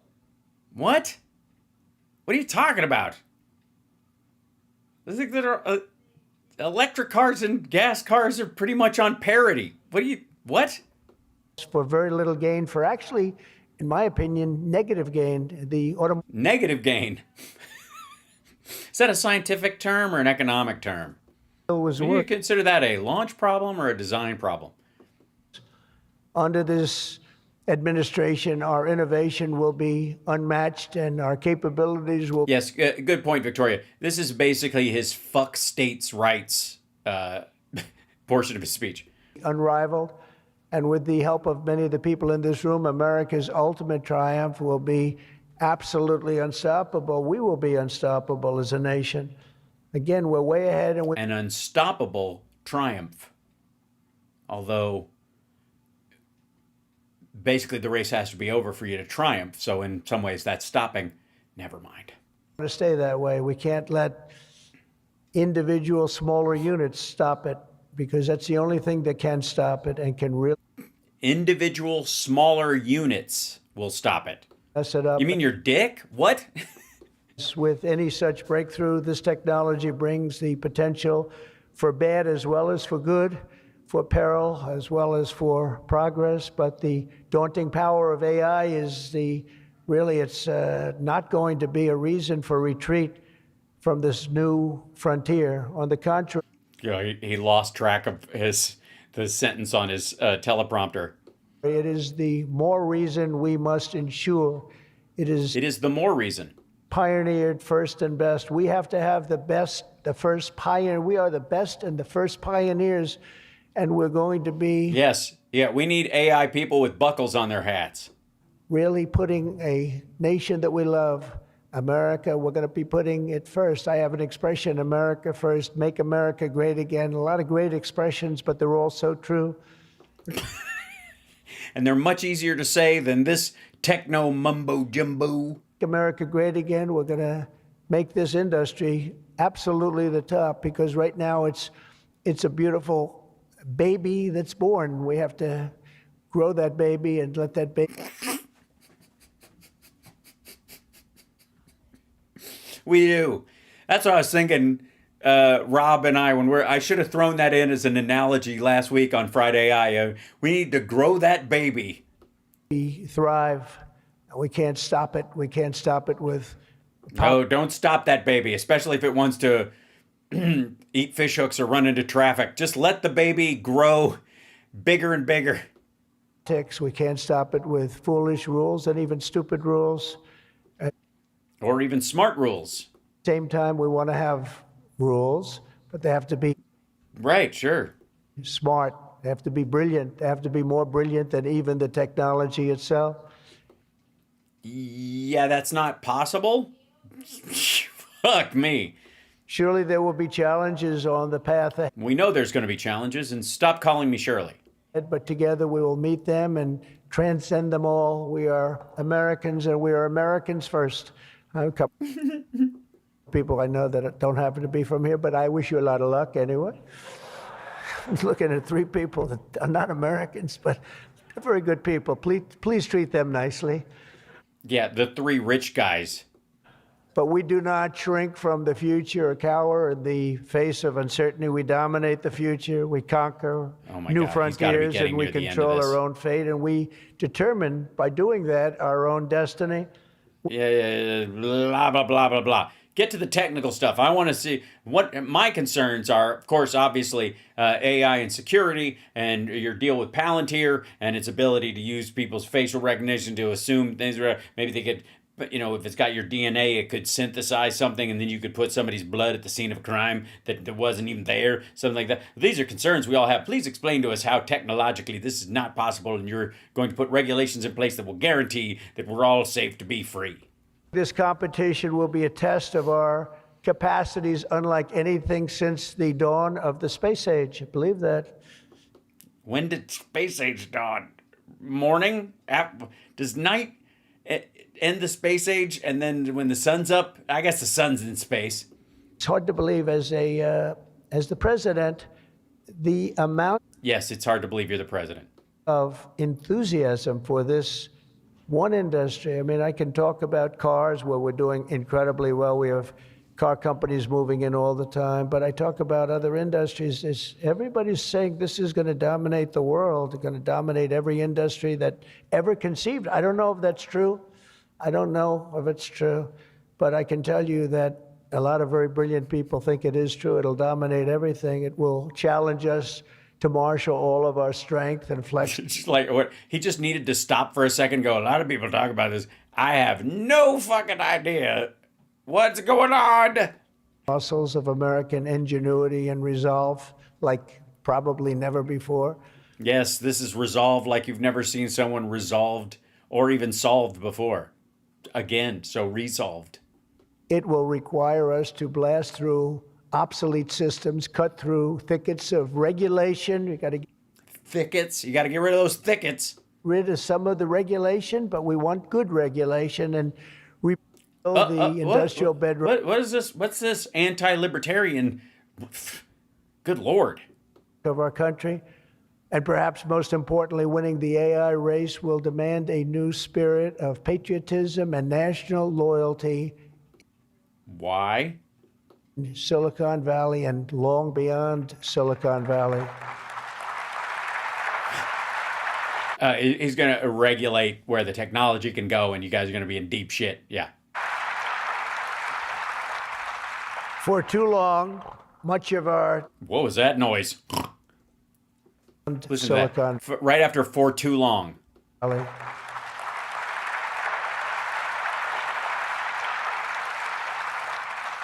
For too long, much of our He literally pig snorted. tech industry pursued a radical globalism that left millions of Americans feeling distrustful and betrayed. And you know that. Everybody knows that. Everybody. Yeah, but I don't even know why I bothered to say it. It's just right there in the teleprompter. They made me say it. But you know it's true. You know it better than anybody. So why am I even bothering? This room certainly does. Many of our largest tech companies have reaped the blessings of American freedom, while America good freedom. America good freedom. our largest tech companies have reaped the blessings of American freedom. America freedom. I don't know if that was a hold on. Let's see if we can hear it again. Many of our largest tech companies have reaped the blessings of American freedom while building their factories in China, hiring work. That's what it was. in India and slashing profits in Ireland. You know that? All the while dismissing Why would they slash their profits in Ireland? and censoring their fellow citizens right here at home. Under President Trump, those days are over. We need U.S. technology companies to be all in for America. We want you to put America first. You have to do that. That's all we ask. That's all we ask. That's all we ask. And we're not going to regulate it. So I guess we're kind of fucked. To partner with our tech geniuses in achieving this vision, today we're releasing the White House AI Action Plan. Hold on. Wait. I got to look that up. And also, where would that be? White House AI Action Plan. This is going to be awesome. And they totally did not create this with ChatGPT. Yeah. What avails U.S. Strategic Plan on AI. Here's what it includes. This is the White House unveils U.S. Strategic Plan on AI. Here's what it includes. Okay, this is what we're doing. As Trump said, blah, blah, blah. Okay, here we go. Trump administration plans contains more than 90 federal policy actions will support the build-out of data centers, semiconductor fabrication plants, the nation's electric grid, creates rules for government, which is already in the fucking CHIPS Act and in the infrastructure bill. Create rules for government contractors in an attempt to eliminate ideological bias in chatbots. Yeah, rise of Mecha Hitler. Withhold funding from states that have burdensome AI regulations because they couldn't get that shit passed in their BBB. Compel federal agencies to review their rules and repeal any that obstruct AI development, like the prohibition on murder, for example, or perhaps establish a program to deliver AI export packages, including hardware, large language model, software applications, and standards to U.S. allies. Trump said a lot of very brilliant people tell him AI will dominate virtually every industry. Okay, yeah, that was what we were, and it was a beautiful baby that's been born. Big stuff. We're signing it right after this. In fact, I see it sitting right there. Maybe I should just sign it right now. Who the hell has to make the rest of this speech, right? Right? It's so many big words in it, and it's giving me an aneurysm. But here are the pillars of the strategy. First, my administration. Also, you do realize you don't have to sign a strategy. You can just establish it. It doesn't have to have your fucking signature on it. This is so weird. Use every tool at our disposal to ensure that the United States can build and maintain the largest, most powerful, and most advanced AI infrastructure anywhere on the planet. America needs new data centers, new semiconductor and chip manufacturing facilities. Yeah, that's why we had the Chips and Science Act. New power plants and transmission lines. And under my leadership, we're going to get that job done, and it's going to be done with certainty and with environmental protection and all of the things that we have to do to get it done properly. Virtually all of these large capital investments can be and should be made by the private sector. And they want to do that. They just want to be able to do it. But for that reason, America must once again be a country where innovators are rewarded with a green light, not strangled with red tape so they can't move, so they can't breathe, and that's not going to happen. You're going to see things that you've never seen in an old man. They don't let you move. They don't let you breathe. Country before. So often, and I've been watching for many years, I've watched regulation. I've been a victim of regulation, a zone change. Oh, sorry. You're like, are airline seats too small for you? It takes 6 years for a building in Manhattan or whatever, but I was good at zone changes, but it took a long time. By the time you got the zoning, the market changed. You didn't want to build the building. You say, well, but in some cases that made you lucky, didn't it? Huh? Not too many people understand that in this room. No, they don't. These guys all build virtual shit. But in some cases, waiting for that approval as the market collapsed was a good thing, not a bad thing. But it's time to reclaim our heritage as a nation of builders, and that's why, upon taking office, I signed a historic executive order directing that everyone, and this is so important for everyone, new regulation, 10 old regulations must be immediately eliminated. Right. That's how you get lead in the water, ladies and gentlemen. We have old regulations that clog up the books that don't There are no old AI regulations. Just saying. There's no old AI anything, you dumb motherfucker. mean anything anymore. You know, in my first term, I had more regulation cuts than any president in history time. Yeah, but you also got rid of the cops program, which led directly to Derek Chauvin killing George Floyd, and it also you cut the the pandemic response team, which led directly to the deaths from COVID. So don't sell yourself short. 4, and that included 2-term presidents, where you're talking about 8 years. We had more than any other president, and No, you didn't. we may even top it this year. We may very well be able to top it during this period of time, because you're really, you are a regulation-prone group. Yeah, I think that's how they think of themselves. You know, please help me. I'm regulation prone. We're looking to get those regulations out of you. Duh. So you can use your genius. Earlier this month, we also enacted the largest tax cuts in American history when I signed the One Big Beautiful Bill into law.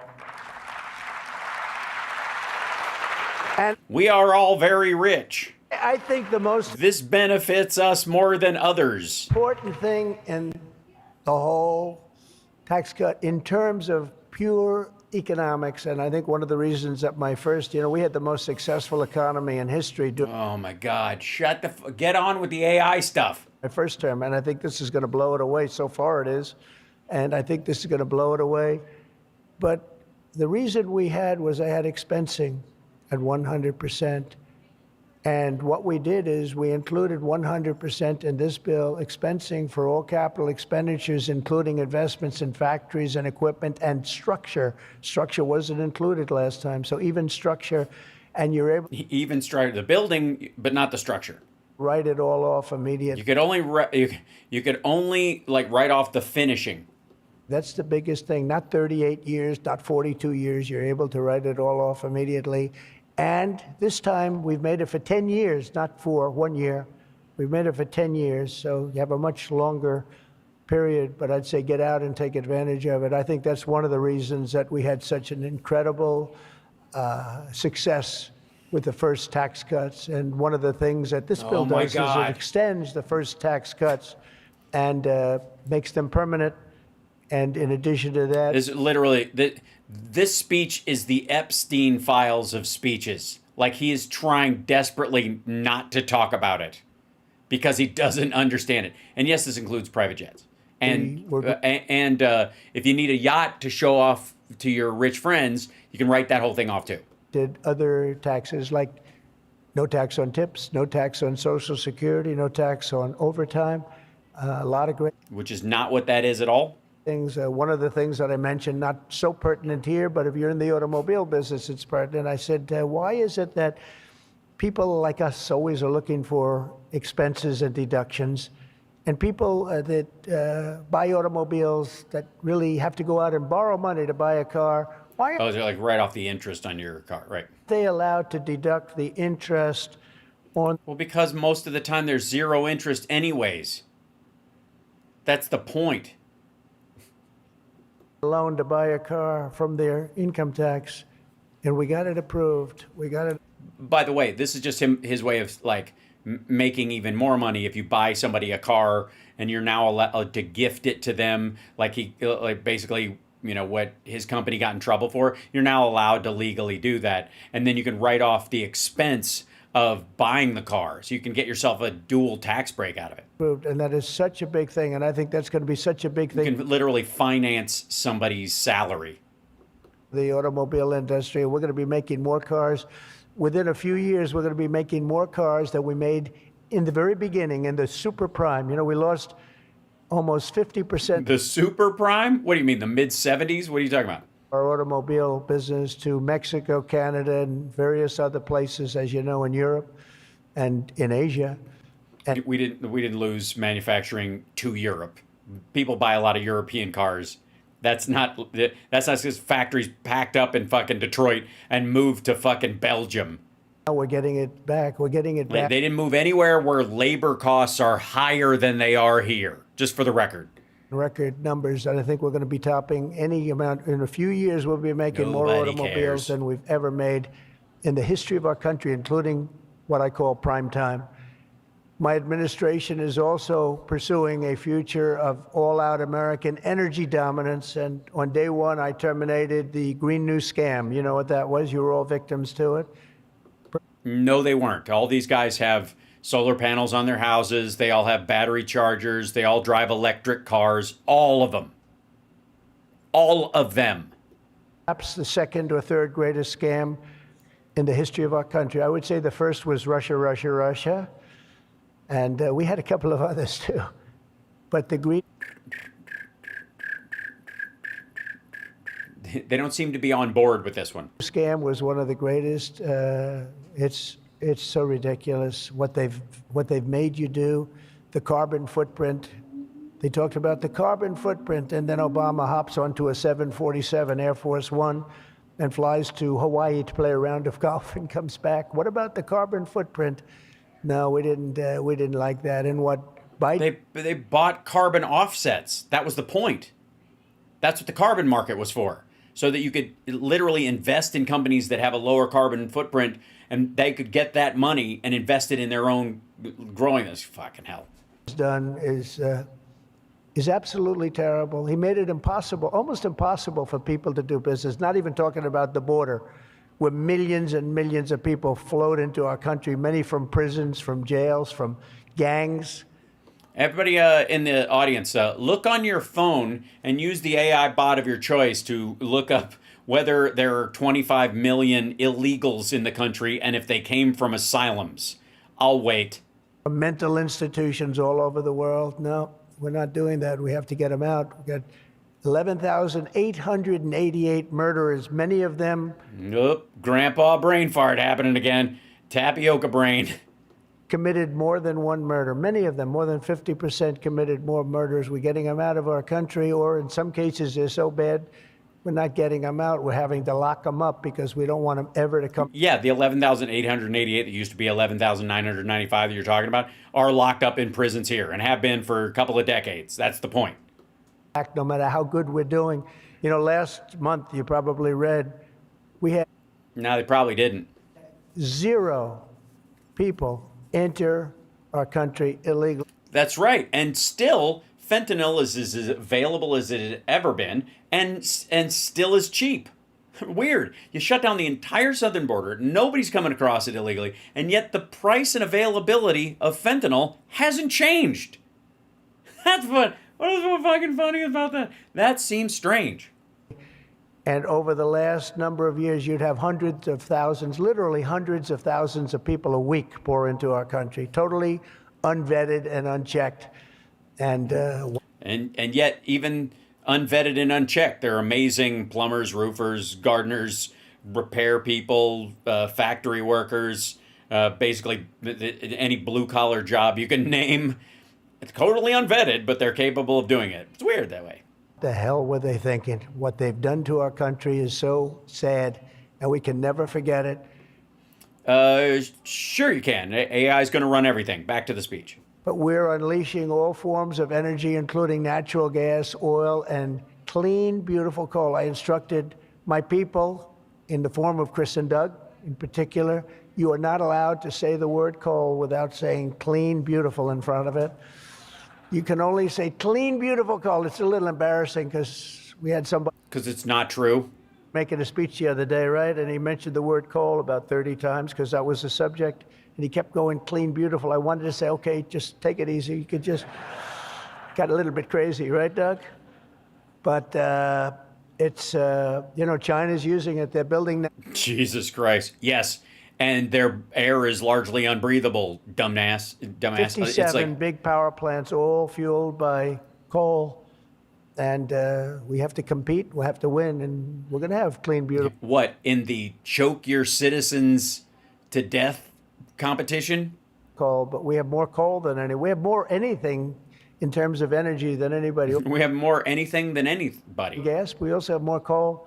In May, I also signed an executive order to rapidly begin construction of safe, reliable nuclear reactors. That's a big thing now. And many of you are going to be Which, by the way, will decimate the coal industry. I'm just saying. nuclear. You know, I had problems with nuclear. I saw some of the things, but what they've done with nuclear is like what you've done with AI and other things. It's incredible, actually. And other things? It's long term. It's inexpensive. It's safe. What they've done is really amazing. So we opened up the industry, very strict rules, but we opened up the industry, and some of you are going to choose nuclear Well, if it's very strict rules, you didn't open it up. over oil and gas or whatever it might be. Under the last year of Biden, China added 11 times as much power generation capacity as did the United States. Can you imagine? Yeah, but their physical country is like 4 times the size of the United States, and allegedly per capita they have at least double our population. That 11 times under the Trump administration. Well, and also a lot of their factories collapse or fall apart or burn down, so they have to be replaced. But We will be saying those very famous campaign words, drill, baby, drill, and build, baby, build. And we will build, baby, build. Oh, God. adding at least as much electric capacity as China. We think we're going to catch them. And Why? Why? We don't need it. We're not going to be selling it across the fucking border into Canada and Mexico, you weirdo. maybe even have something a little bit extra. They're going very rapidly, but so are we. And we'll be doing at least as much, and every company will be given the right to build their own power plant. So when you build, you can build your power plant with it. Well, then why can't I do that for my house? Why, honest to God, why can't I have a small thorium nuclear reactor to run my house then? If you can do it for a private company, why can't you do it for private property? Fuck you, dude. That won't cascade into a nightmare. And you are essentially going to become your own utility. It's a utility to yourselves. And as I said, any excess energy you're going to sell back to the grid and make plenty of money doing it. As a result of these pro-American policies since my election, we're seeing trillions and trillions of dollars in new investments. So at this Yeah, the Chips and Science Act. moment, we have almost $17 trillion coming into this country. There's never been a period of time like that. And that's a Yes, there has. period of a few months. No, that's supposedly over a few decades. Maybe. In a few months. I mean, even with Apple, like they're literally like, this is how much money they put into the country all the time. They're going to keep doing it. Meta, Amazon, Google, Microsoft are all investing $320 billion or more in data centers and AI infrastructure this year. Those companies are really, they're really 320? That's a lot less than 17 trillion. going at it, and They're going at it. it's very smart people, very good people. I got to know a lot of them. You know, I didn't like them so much the first term when I was running. I wouldn't say I was thrilled with them, but I've gotten to know them and like them. And I think they got to like me, but I think they got to No, definitely not. my policies maybe much more than me. NVIDIA has committed $500 billion over the next 4 years. Thank you, Jensen. I'm sure that'll be a good investment. If you're doing it, it's good. Thank you They have to. very much. It's a great statement. Last week, I That's an interesting. Was that an edit? in Pennsylvania, as 20 companies announced $92 billion with David McCormick, senator, great guy from Pennsylvania. $92 billion in energy and data center projects, including what will soon be the largest natural gas power plant anywhere in North America. They're going to town. It's already under construction, the largest in North America by far. For decades, we had leaders who spent their time focused on building up foreign nations. Under the Trump administration, we are going to have leaders who are going to build up our nation. This colossal investment in AI infrastructure and many other industries, for that matter, such as automobiles and so many other things, will also create thousands and thousands of great paying jobs. Why? Why will this create thousands and thousands of great paying jobs? For data centers? What do you think people walk the fucking data back and forth between like pizza ovens?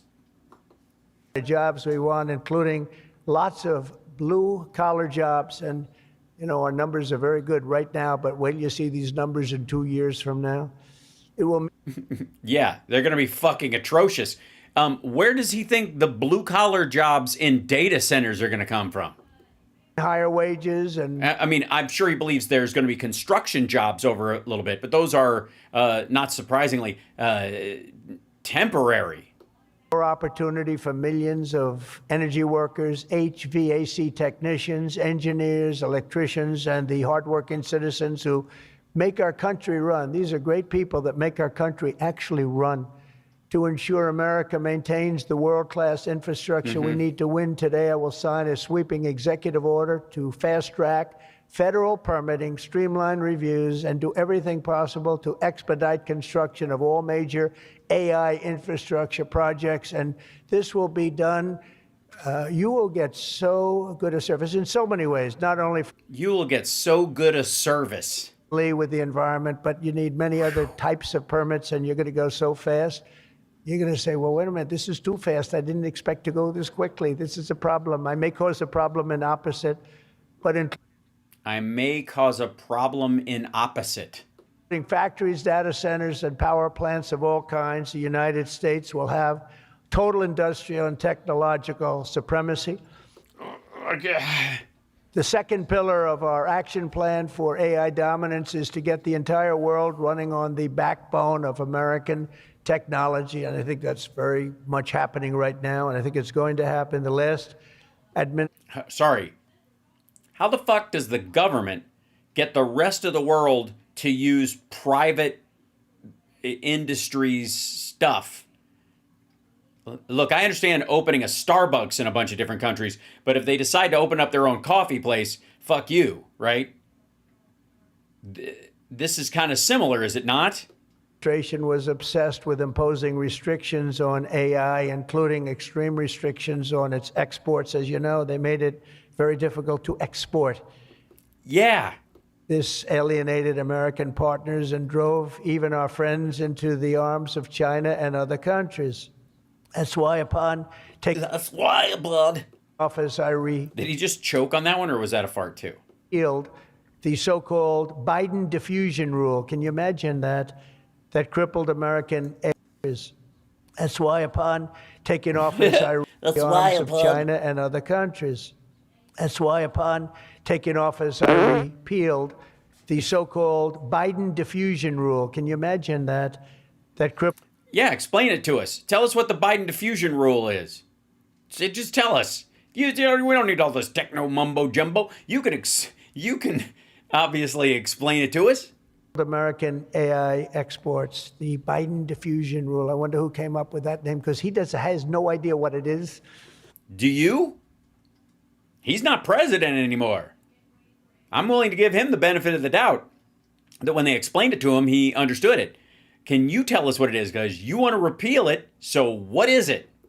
He had no idea what it was. He came up with a rule. I wonder who drew that one. I wonder, was that signed by the Autopen, I think, because they went to him and said, we're going to do a diffusion rule. Mr. President, what? What? It's okay. The Autopen will take care of it. It's one of the greatest scandals in the history of our country. Jesus Christ. Sorry, 1 second. I don't know if he... I mean, I feel like it's a stable diffusion reference. Yeah, so what is it? Why did the U.S. rescind it? And implications for Australia. On January 15, 2025, just before leaving office, the Biden administration published Framework for Artificial Intelligence Diffusion, otherwise known as the AI Diffusion Rule.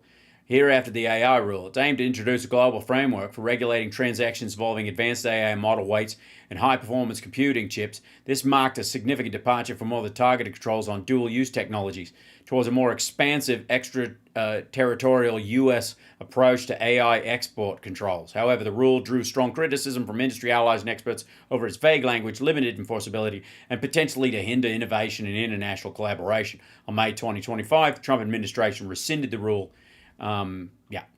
It's just one of the regulations on not letting China or Russia get this stuff. Under my administration, we will maintain necessary protections for our national security, but we will never forget that the greatest threat of all is to forfeit the race and force our partners into rival technology. We're not going to do that. We're not going to do that. Who is he pointing at? Okay? Did he point at the rival technology in the front row? Not going to let that happen. That could be the end. When I traveled to the Middle East in May, every leader I met was thrilled to do business with American tech firms and with America, and they were all thrilled to meet me, believe it or not. It's hard to believe, isn't it? But they... Yes. By the way, most powerful woman in the world is here today. Susie Wiles, stand up, please. Susie Wiles. Yeah, she used to run a lobbying group that Pam Bondi worked for. When Pam Bondi worked for Qatar. She can take out a country with a mere phone call. No, they just voted her the most powerful woman anywhere in the world. She might be the most powerful person in the world, I think. But she's done a fantastic, hasn't she done a... Sorry, so you just do what she tells you? Job, though, huh? Excuse me, is Susie Wiles the unelected bureaucrat? Good. But wow. We're going to come home with trillions and trillions of dollars in deals, and that's the way it is. But the king of Saudi Arabia met three great leaders. I went to three countries, but... Yeah, but in particular, the guy that threw a naturalized American citizen into a wood chipper, that guy told us I was hot as a pistol. We were cold dead. Terrible term, dead. But now we're hot as a pistol. Saudi Arabia said, and I can say that Qatar and UAE, the leaders, brilliant. We're hot. Guys, great. Too hot lady. People. They said the same thing. They said, you know what? That 1 year ago, your country was dead. It was a dead country. They were looking at China. They were looking at other places, but you had a dead country.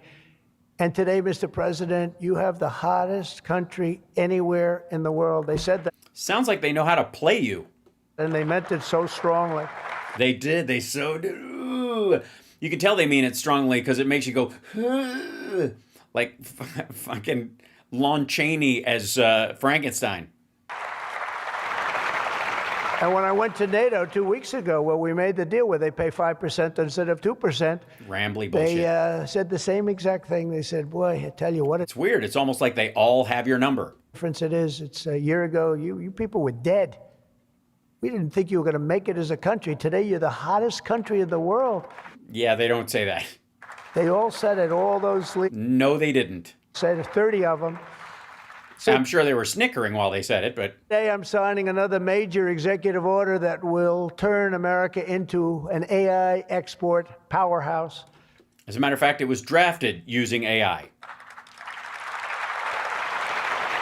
Under this order, Secretary Lutnick and Secretary... That's why in the listing of people involved in implementing the executive order, it has J.D. Vance, Secretary of Couch Fucking. It's, you know... Marco garbage in, garbage out. They used grok. Marco Rubio's doing a great job as Secretary of State. Oh, yeah? Well, according to Tulsi Gabbard, he's going to jail. Work to rapidly expand American AI exports of all kinds, from chips to software to data storage of all kinds. And that's very... AI data storage? Sorry. AI hard drives? important. That's going to give you the freedom to do what you want to do.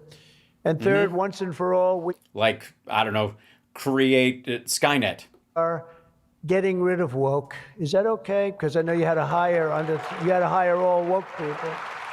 You had to hire all woke people.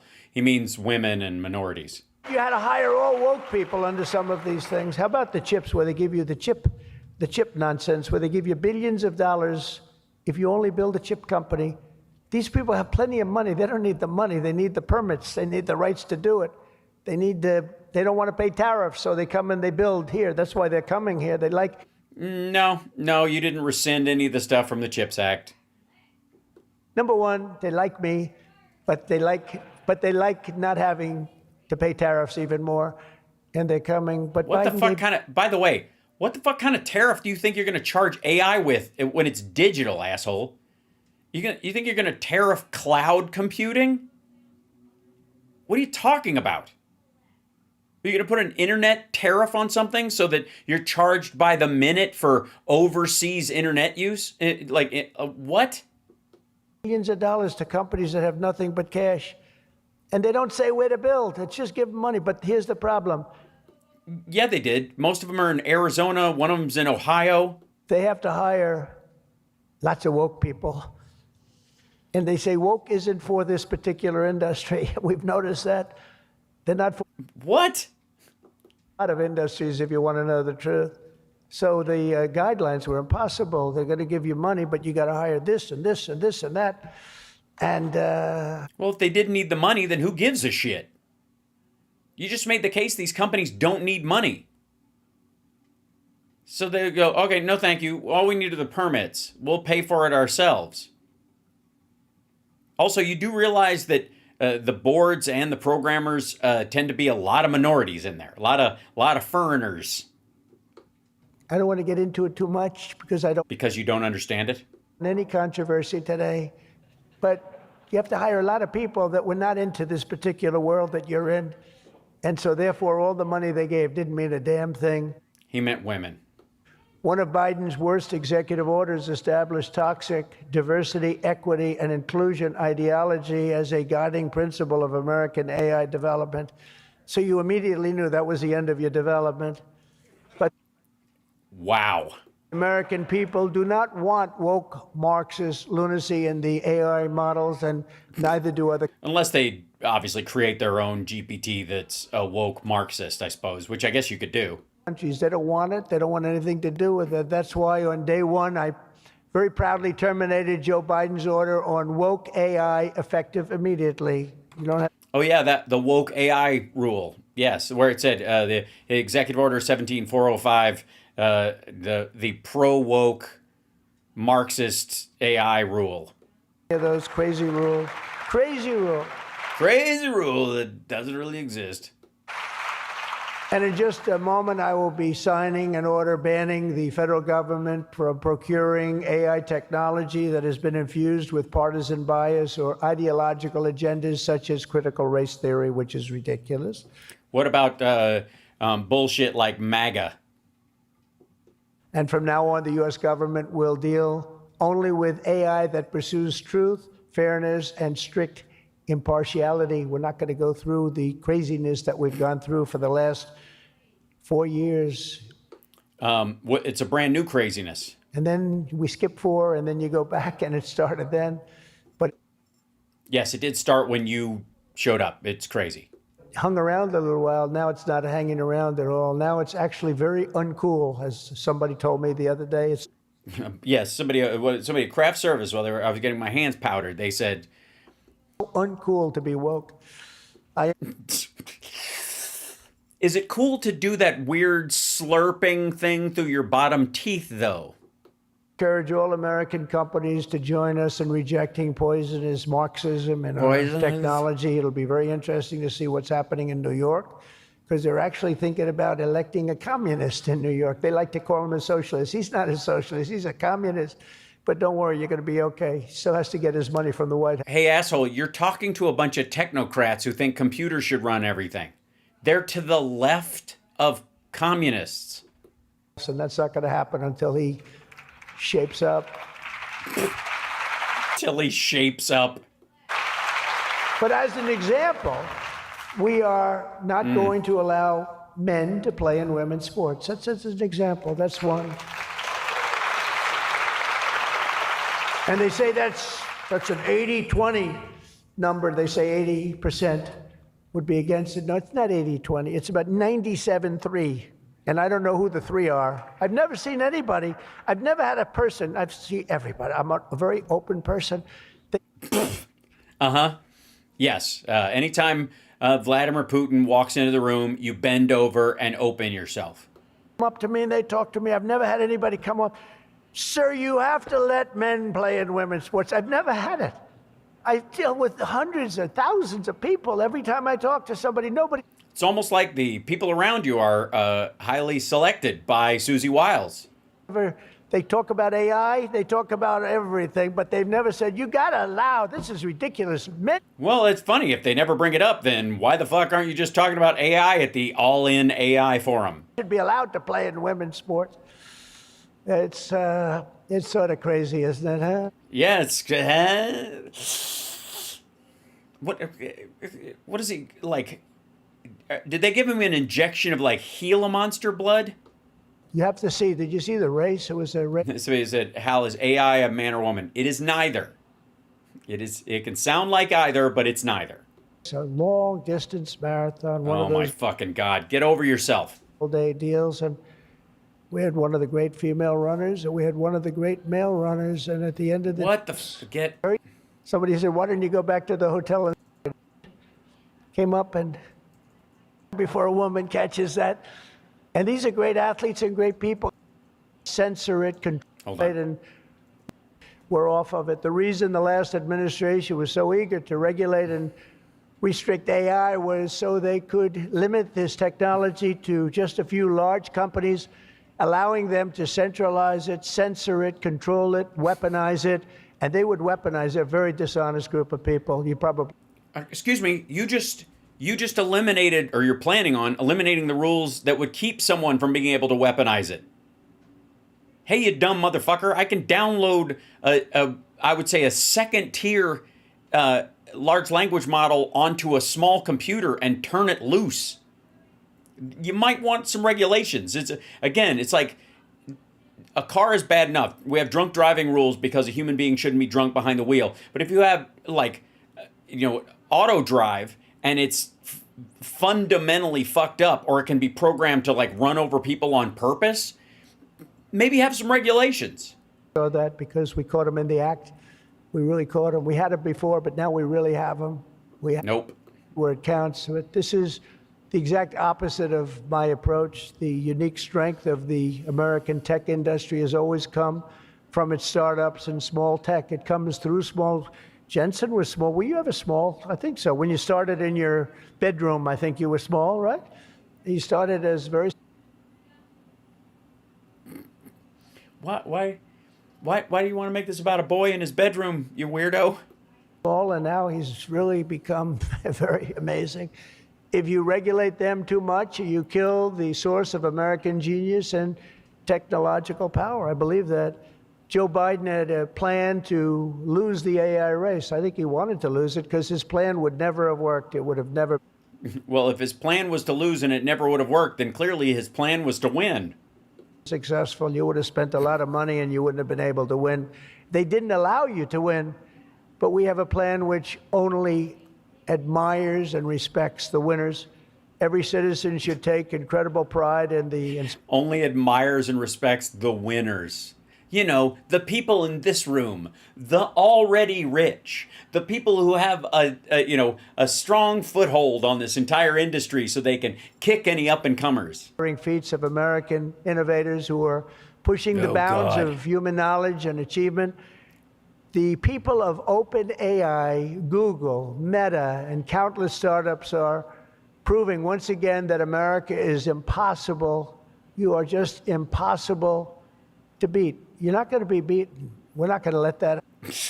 He had a hard time reading "impossible to beat," and he's got to like reiterate it because he knows it didn't come out right, or he thinks it didn't.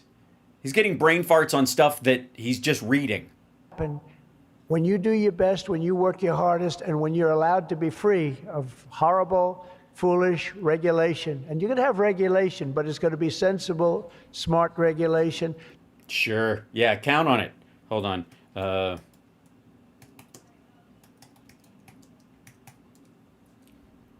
Okay. Nobody's going to beat you. As we push even further into this exciting frontier, let us never forget that all of this prosperity and progress has come from the culture of freedom and hard work, merit, ambition, and risk-taking passed down from one generation Simmer. of Americans to the next. So, Yes, yes, the great tradition of the when Lewis and Clark crossed the Mississippi, whittling a brand new AI with their buck knives. Shit. Silicon Valley rose to wealth, fame, and glory by exemplifying these values, and it will win this race not by rejecting them, but by embracing them like they have never been embraced before. Been embraced before? You mean like if you grabbed AI by the pussy, I guess. We must put America first. This is a nation that invented the light bulb, the telegraph, the television, the telephone, the computer The teletype, the Teletubbies, chip, the smartphone, the GPS, the dumb phone. integrated circuit, and even the internet. Basically, we invented everything. Basically, really is doing a lot of the heavy lifting there, I think. Basically. What is left? We invented everything. What's left? Yeah, there's nothing really else, I guess, to invent. I think we're done. Shit. Okay. And now it's AI. We invented everything. Does anyone have anything else to say? And now we're going to take it to a new level. But Americans were the first to fly a plane, first to harness the atom, and first to plant our flag. Yeah, and dude, you can't even ride a fucking bicycle. The moon. We mastered the industrial age, we created the digital age, and now we are leading the world into the golden age, indeed, the golden age of America. Indeed. With your help, that golden age will be built by American workers. It will be powered by American energy. It will It will be run by American robots who've taken jobs from American workers. be run on American technology, improved by American artificial intelligence, and it will make America richer, stronger, greater, freer, and more powerful than ever before. Also, slightly more artificial. And I will now do my share by going and signing a name without an auto pen. I will sign it.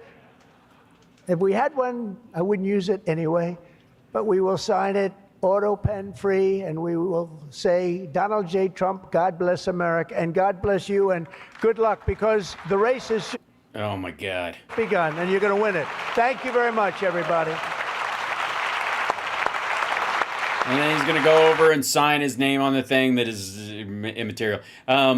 Real quick, I got to go because we're going to go out. We're taking Ethan and his girl out to dinner tonight. We're going to have some dumplings. And I got to shower because I didn't have a chance to because I've been at it all day. But I do have some good news. Should I share some good news with you guys? I've been talking about it for a while, and it just kind of happened. Right? Just kind of happened in a nice way. I got a new agent. I am now with the Lutke agency, which sounds like Lucky, which is kind of good, out of New York. And that happened over the last couple of weeks or whatever. I've been talking to them, finally signed all my contracts with them for the next year. And they seem lovely. And they understand my desire to do some...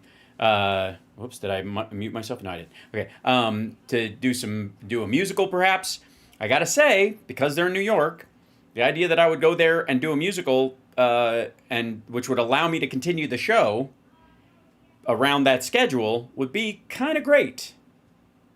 So that's great news. So I'm now with the Lutke agency. Now we officially signed all the paperwork on it this week. So I'm, good old fashioned, like it feels good again, by the way, because with ICM even, I was with them for like 10, 12 years and was never signed because they didn't bother. I was always working. So what was the point?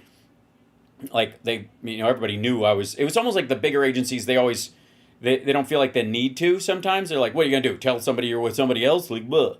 But But this, when you're in SAG, in the union and all that kind of stuff, then that's how you do it. You sign a contract with your agent. And so it's nice to be official with an agency again after all this time. And I was literally, you guys remember this, I've been talking about this for a little while because I haven't had one since COVID because ICM got eaten. And my old agency, right? And I was like looking into it, but I was like, I don't necessarily want to get with a giant agency again because ICM was huge. And it didn't really help. I mean, I was always working, but it was because of stuff like people called me in, right? It's not like they really, my stand-up agent was great. I mean, that's what you need, right? So you need, they don't book stand-up. So I still have to get another stand-up agent for booking that kind of stuff. But in the meantime, as far as a theatrical agent, I never really jived with anybody at ICM. And I was always working because people would call and ask for me, like producers, like Chris and Brian who did Lab Rats. They were like, they liked my work from before, and they were like, "Can we see him?" But it wasn't like my agent there was combing through shit trying to find the perfect role for me. And so what's called in the industry a boutique agency, which is a smaller but more intense agent that focuses on a handful of clients but really focuses on them, is the other thing that you usually end up with. It's either the big ones or a really like caring one. And so hopefully this is how this turns out. So there you go. So that was, thanks, Groove Dragon. Right back at you. So I'm very excited about that. It's very nice. It's a very nice turn of events. Happened kind of magically. And I'm, I was in kind of a say yes to the universe kind of a mood. Very California, I know. But I decided to go with it and see. And they knew my former publicist, so she spoke highly of them. So I was like, okay, if they're good people, you're good people, that should work out. So now I can go out for theatrical stuff again. I have not, basically, in the last couple of years, because of all the work that I've been doing, both stand-up and this and all that stuff. I've literally not auditioned for anything since before COVID. So now I will be again. So we'll see. Are you going to lose me? No. The nice thing about this show is that I can move it around if I need to. If I was filming on my schedule is my schedule. So if I were to get a show or something like that, I would just shift this around, and do it in a new way. But it would still exist, and that's the nice thing about it is it's my time, and it's not like a network show where they have, I'm in a position like I was on Lab Rats or Queer as Folk or even I Love This, where I had to put stuff, other stuff on the back burner. So, anyways, doesn't mean anything's going to come out right away. Doesn't mean I'm going anywhere anytime soon. But it's something, it's a goal that I've been working on for quite some time. And ta-da! It happened. So thank you, Peter. Appreciate it. Bless you guys. Because, this, and Rip Ozzy. I don't know if you saw yesterday's show, but I didn't do any clips because we just talked about him. So, and Zach and music. So anyways, I appreciate you guys, and can you get your autograph or auto pen? Yes, I'm going to get a stamp made. Also, by the way, I would like to say for the record that Donald Trump auto penned all the pardons for the Jan 6ers. Prove me wrong. There's no fucking way he sat down and wrote 1,500 pardons. He signed. No way. Not happening. So anyways, that's a good piece of news. I'm just saying, it's nice. Yeah. Oh yeah, thanks. Thanks for that, Andrea. The Ozzy thing. Yeah. So anyways, I just thought I'd share that with you guys. So I'm going to add that now that it's official. I will add it to all my socials and that kind of stuff. So we'll see. But at the very least, now when people are looking for me, they know where to go. It's pretty great. Aw, thanks, Stargal. I will follow you wherever you may go. Right. I got to tell you, the idea of doing a musical on the regular is very exciting to me. And especially because, let me tell you a little secret, and then I got to go. a lot of people in musicals, if you get a chance to go see a musical, please do. Because the cast, largely, unless the tickets are basically sold out, they're going broke. It's expensive. It's like musicals, especially the bigger the production, they're very expensive. Okay? And so the cast in a lot of cases, maybe the big frontliners will make money on stuff like in the case of Nathan Lane and Matthew Broderick and in the producers, but everybody else is skimping. And so anybody who's in like second tier or any of the other side characters or whatever, even if they're in one of the leads, depending on how well it is doing, isn't making all that much, right? And so the fact that I can continue to do this show and sort of take care of my bills and feed myself and my kid that way allows me room to do that. So I would feel like I have to like wear a t-shirt every night that has my Patreon on it, my Patreon supporters on it if I did a musical. So I want to see Hal in hair. Oh, I see, because it's naked. I see. I'm on to you. All right. You know what? We won't rule it out. The Venmo logo. I should have just a QR code on my chest, right? I don't know that I'm going to get a chance to do the musical that I want to do, which of course is Operation Mindcrime. Revolution calling, right? But a boy can dream, can he? We'll never say Slavic Ukraine. Absolutely. And yes, that that gives me a lot of room to go out and experience, bring this world, this show elsewhere. Because I will say that one of the things that could help expand this show is me having another series or something like that. You know what I mean? So you're right. I'm not a brand, and that annoyed my old stand-up agent to no end. He was always very upset that I was like, look, what you mean by I'm not a brand, I'm a legend.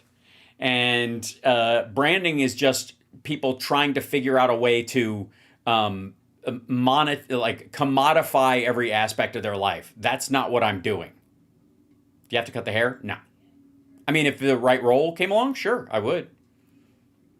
But that's the point, right? Is that I can, especially if I have a musical, I don't have to. I can just wrap it up and put it, under a wig or whatever on a stage play. Shit. But yeah, did Roy Black leave a diary? Oh, we're going to talk about that tomorrow. We got to talk about the Epstein lawyer that just croaked. So I definitely can wear a wig. But if I was doing a series, I would definitely cut my a hair if it fit. And again, look, we all know what I'm trying to do is get on a cop show, a long running cop show, so that I can take care of my bills and take care of my friends. You can't beat a Law and Order. You just hang in there and run it down, right? That'd be great. If I had a next series, whatever character I want to play on something next, definitely carry some sort of a weapon, a gun or a laser beam, or something, a lightsaber. You could play Yul Brynner, etc., etc., etc. So, yeah, I mean, I think I could be the Bells on the next one, right? It'd be the next Bells on Law and Order. That's not, Hal and Order, right? So anyways, that I will say that it's a nice step forward, whatever that is, right? Whatever that is.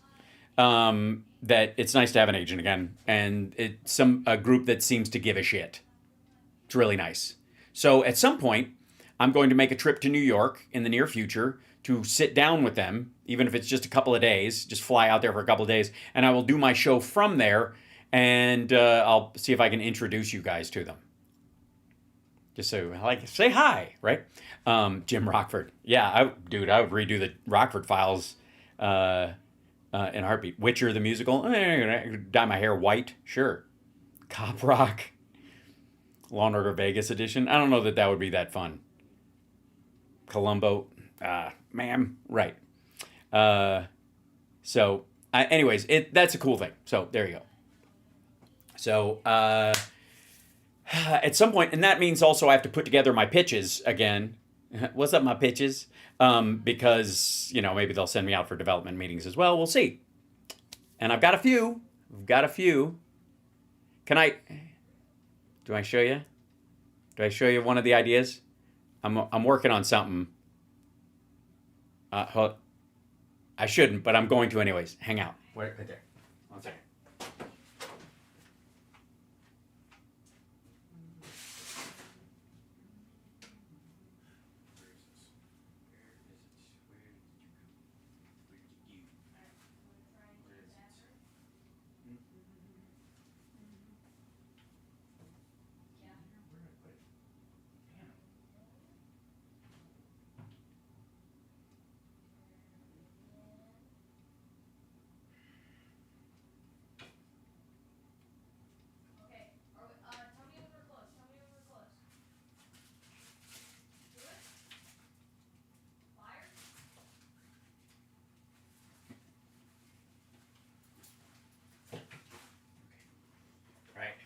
I'm not going to show you the whole thing.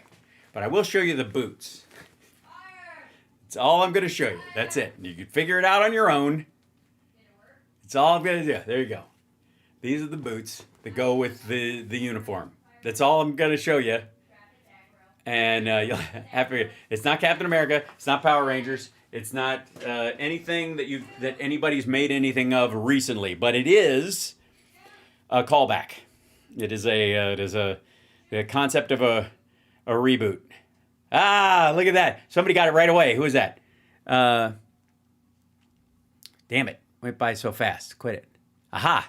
Who did that? Somebody just said it. Right. That's right. So I'm going to, I've been playing with making this short film about it. It wouldn't be Ralph. It would be that they hand these out to other people. And it would be somebody else. So that's the thing. Yeah. Believe it or not, I'm walking on air. Right? That guy will sue the shit out of you for trying to use this song. So I'm going to, I have another song I would rather use. So there you go. Anyways, throwing that out there. We'll see. And then I get my pitches back together. What's up? My pitches. All right. So there you go. You'll be Robert Culp. Jeez. Ralph, will you put on the pajamas? Just... Listen, counselor. Right. I fucking loved Robert Culp. I can't tell you. And as a villain on Columbo, he was spectacular. So, yeah. I mean, Robert Culp is just the money. That dude. Oh, my God. Unfortunately, he did have to work with Cosby. But other than that, he did okay. So, anyways, much love to you guys. Take care of yourselves and take care of somebody else. And I will see you on the other side of whatever. Hold on. I got some music in here. Hold on. Let's go out having some fun, shall we?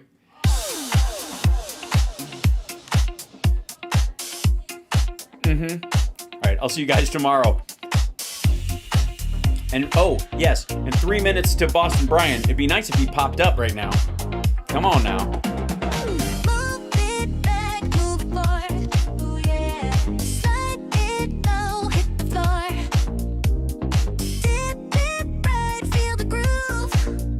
On the couch, let's make it move. Side to side, let it jump. In need, feel that love. Lights bright, bodies bumping. Here we go, yeah.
try to do the raid, see if we can get this Boston Bryant fellow. Couch humping, reach the sky.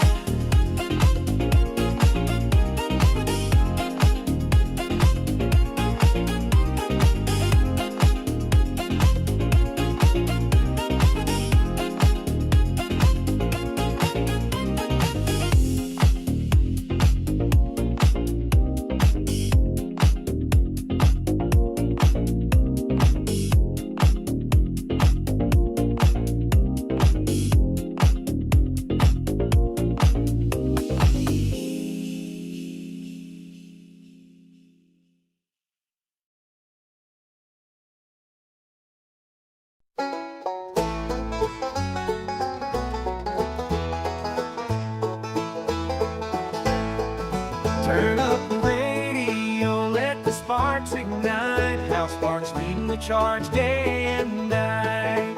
An oasis for truth in a world gone wild. It's the House Sparks radio program, Megaworldwide. With wit and insight, he cuts through the noise. Speaking truth to power, he's got the voice. From politics to pop culture, no topic untouched. The Mega Worldwide Revolution, it's a must. We're gonna raid Boston Bryant on Twitch. Join the movement, let your voice be heard. Together we'll bring change, no matter how absurd. Tune in to House Sparks, let the truth unfurl. The Mega Worldwide Revolution, let's rock the world. It's fun to be gay. Let's party like we're moving gay. Guns and dongs and vests and thongs, whoa, I love that feeling. Zipper hoods have got the goods, owie, owie, oh. Guns and dongs and vests and thongs, whoa, I love that feeling. Zipper hoods have got the goods, owie, owie.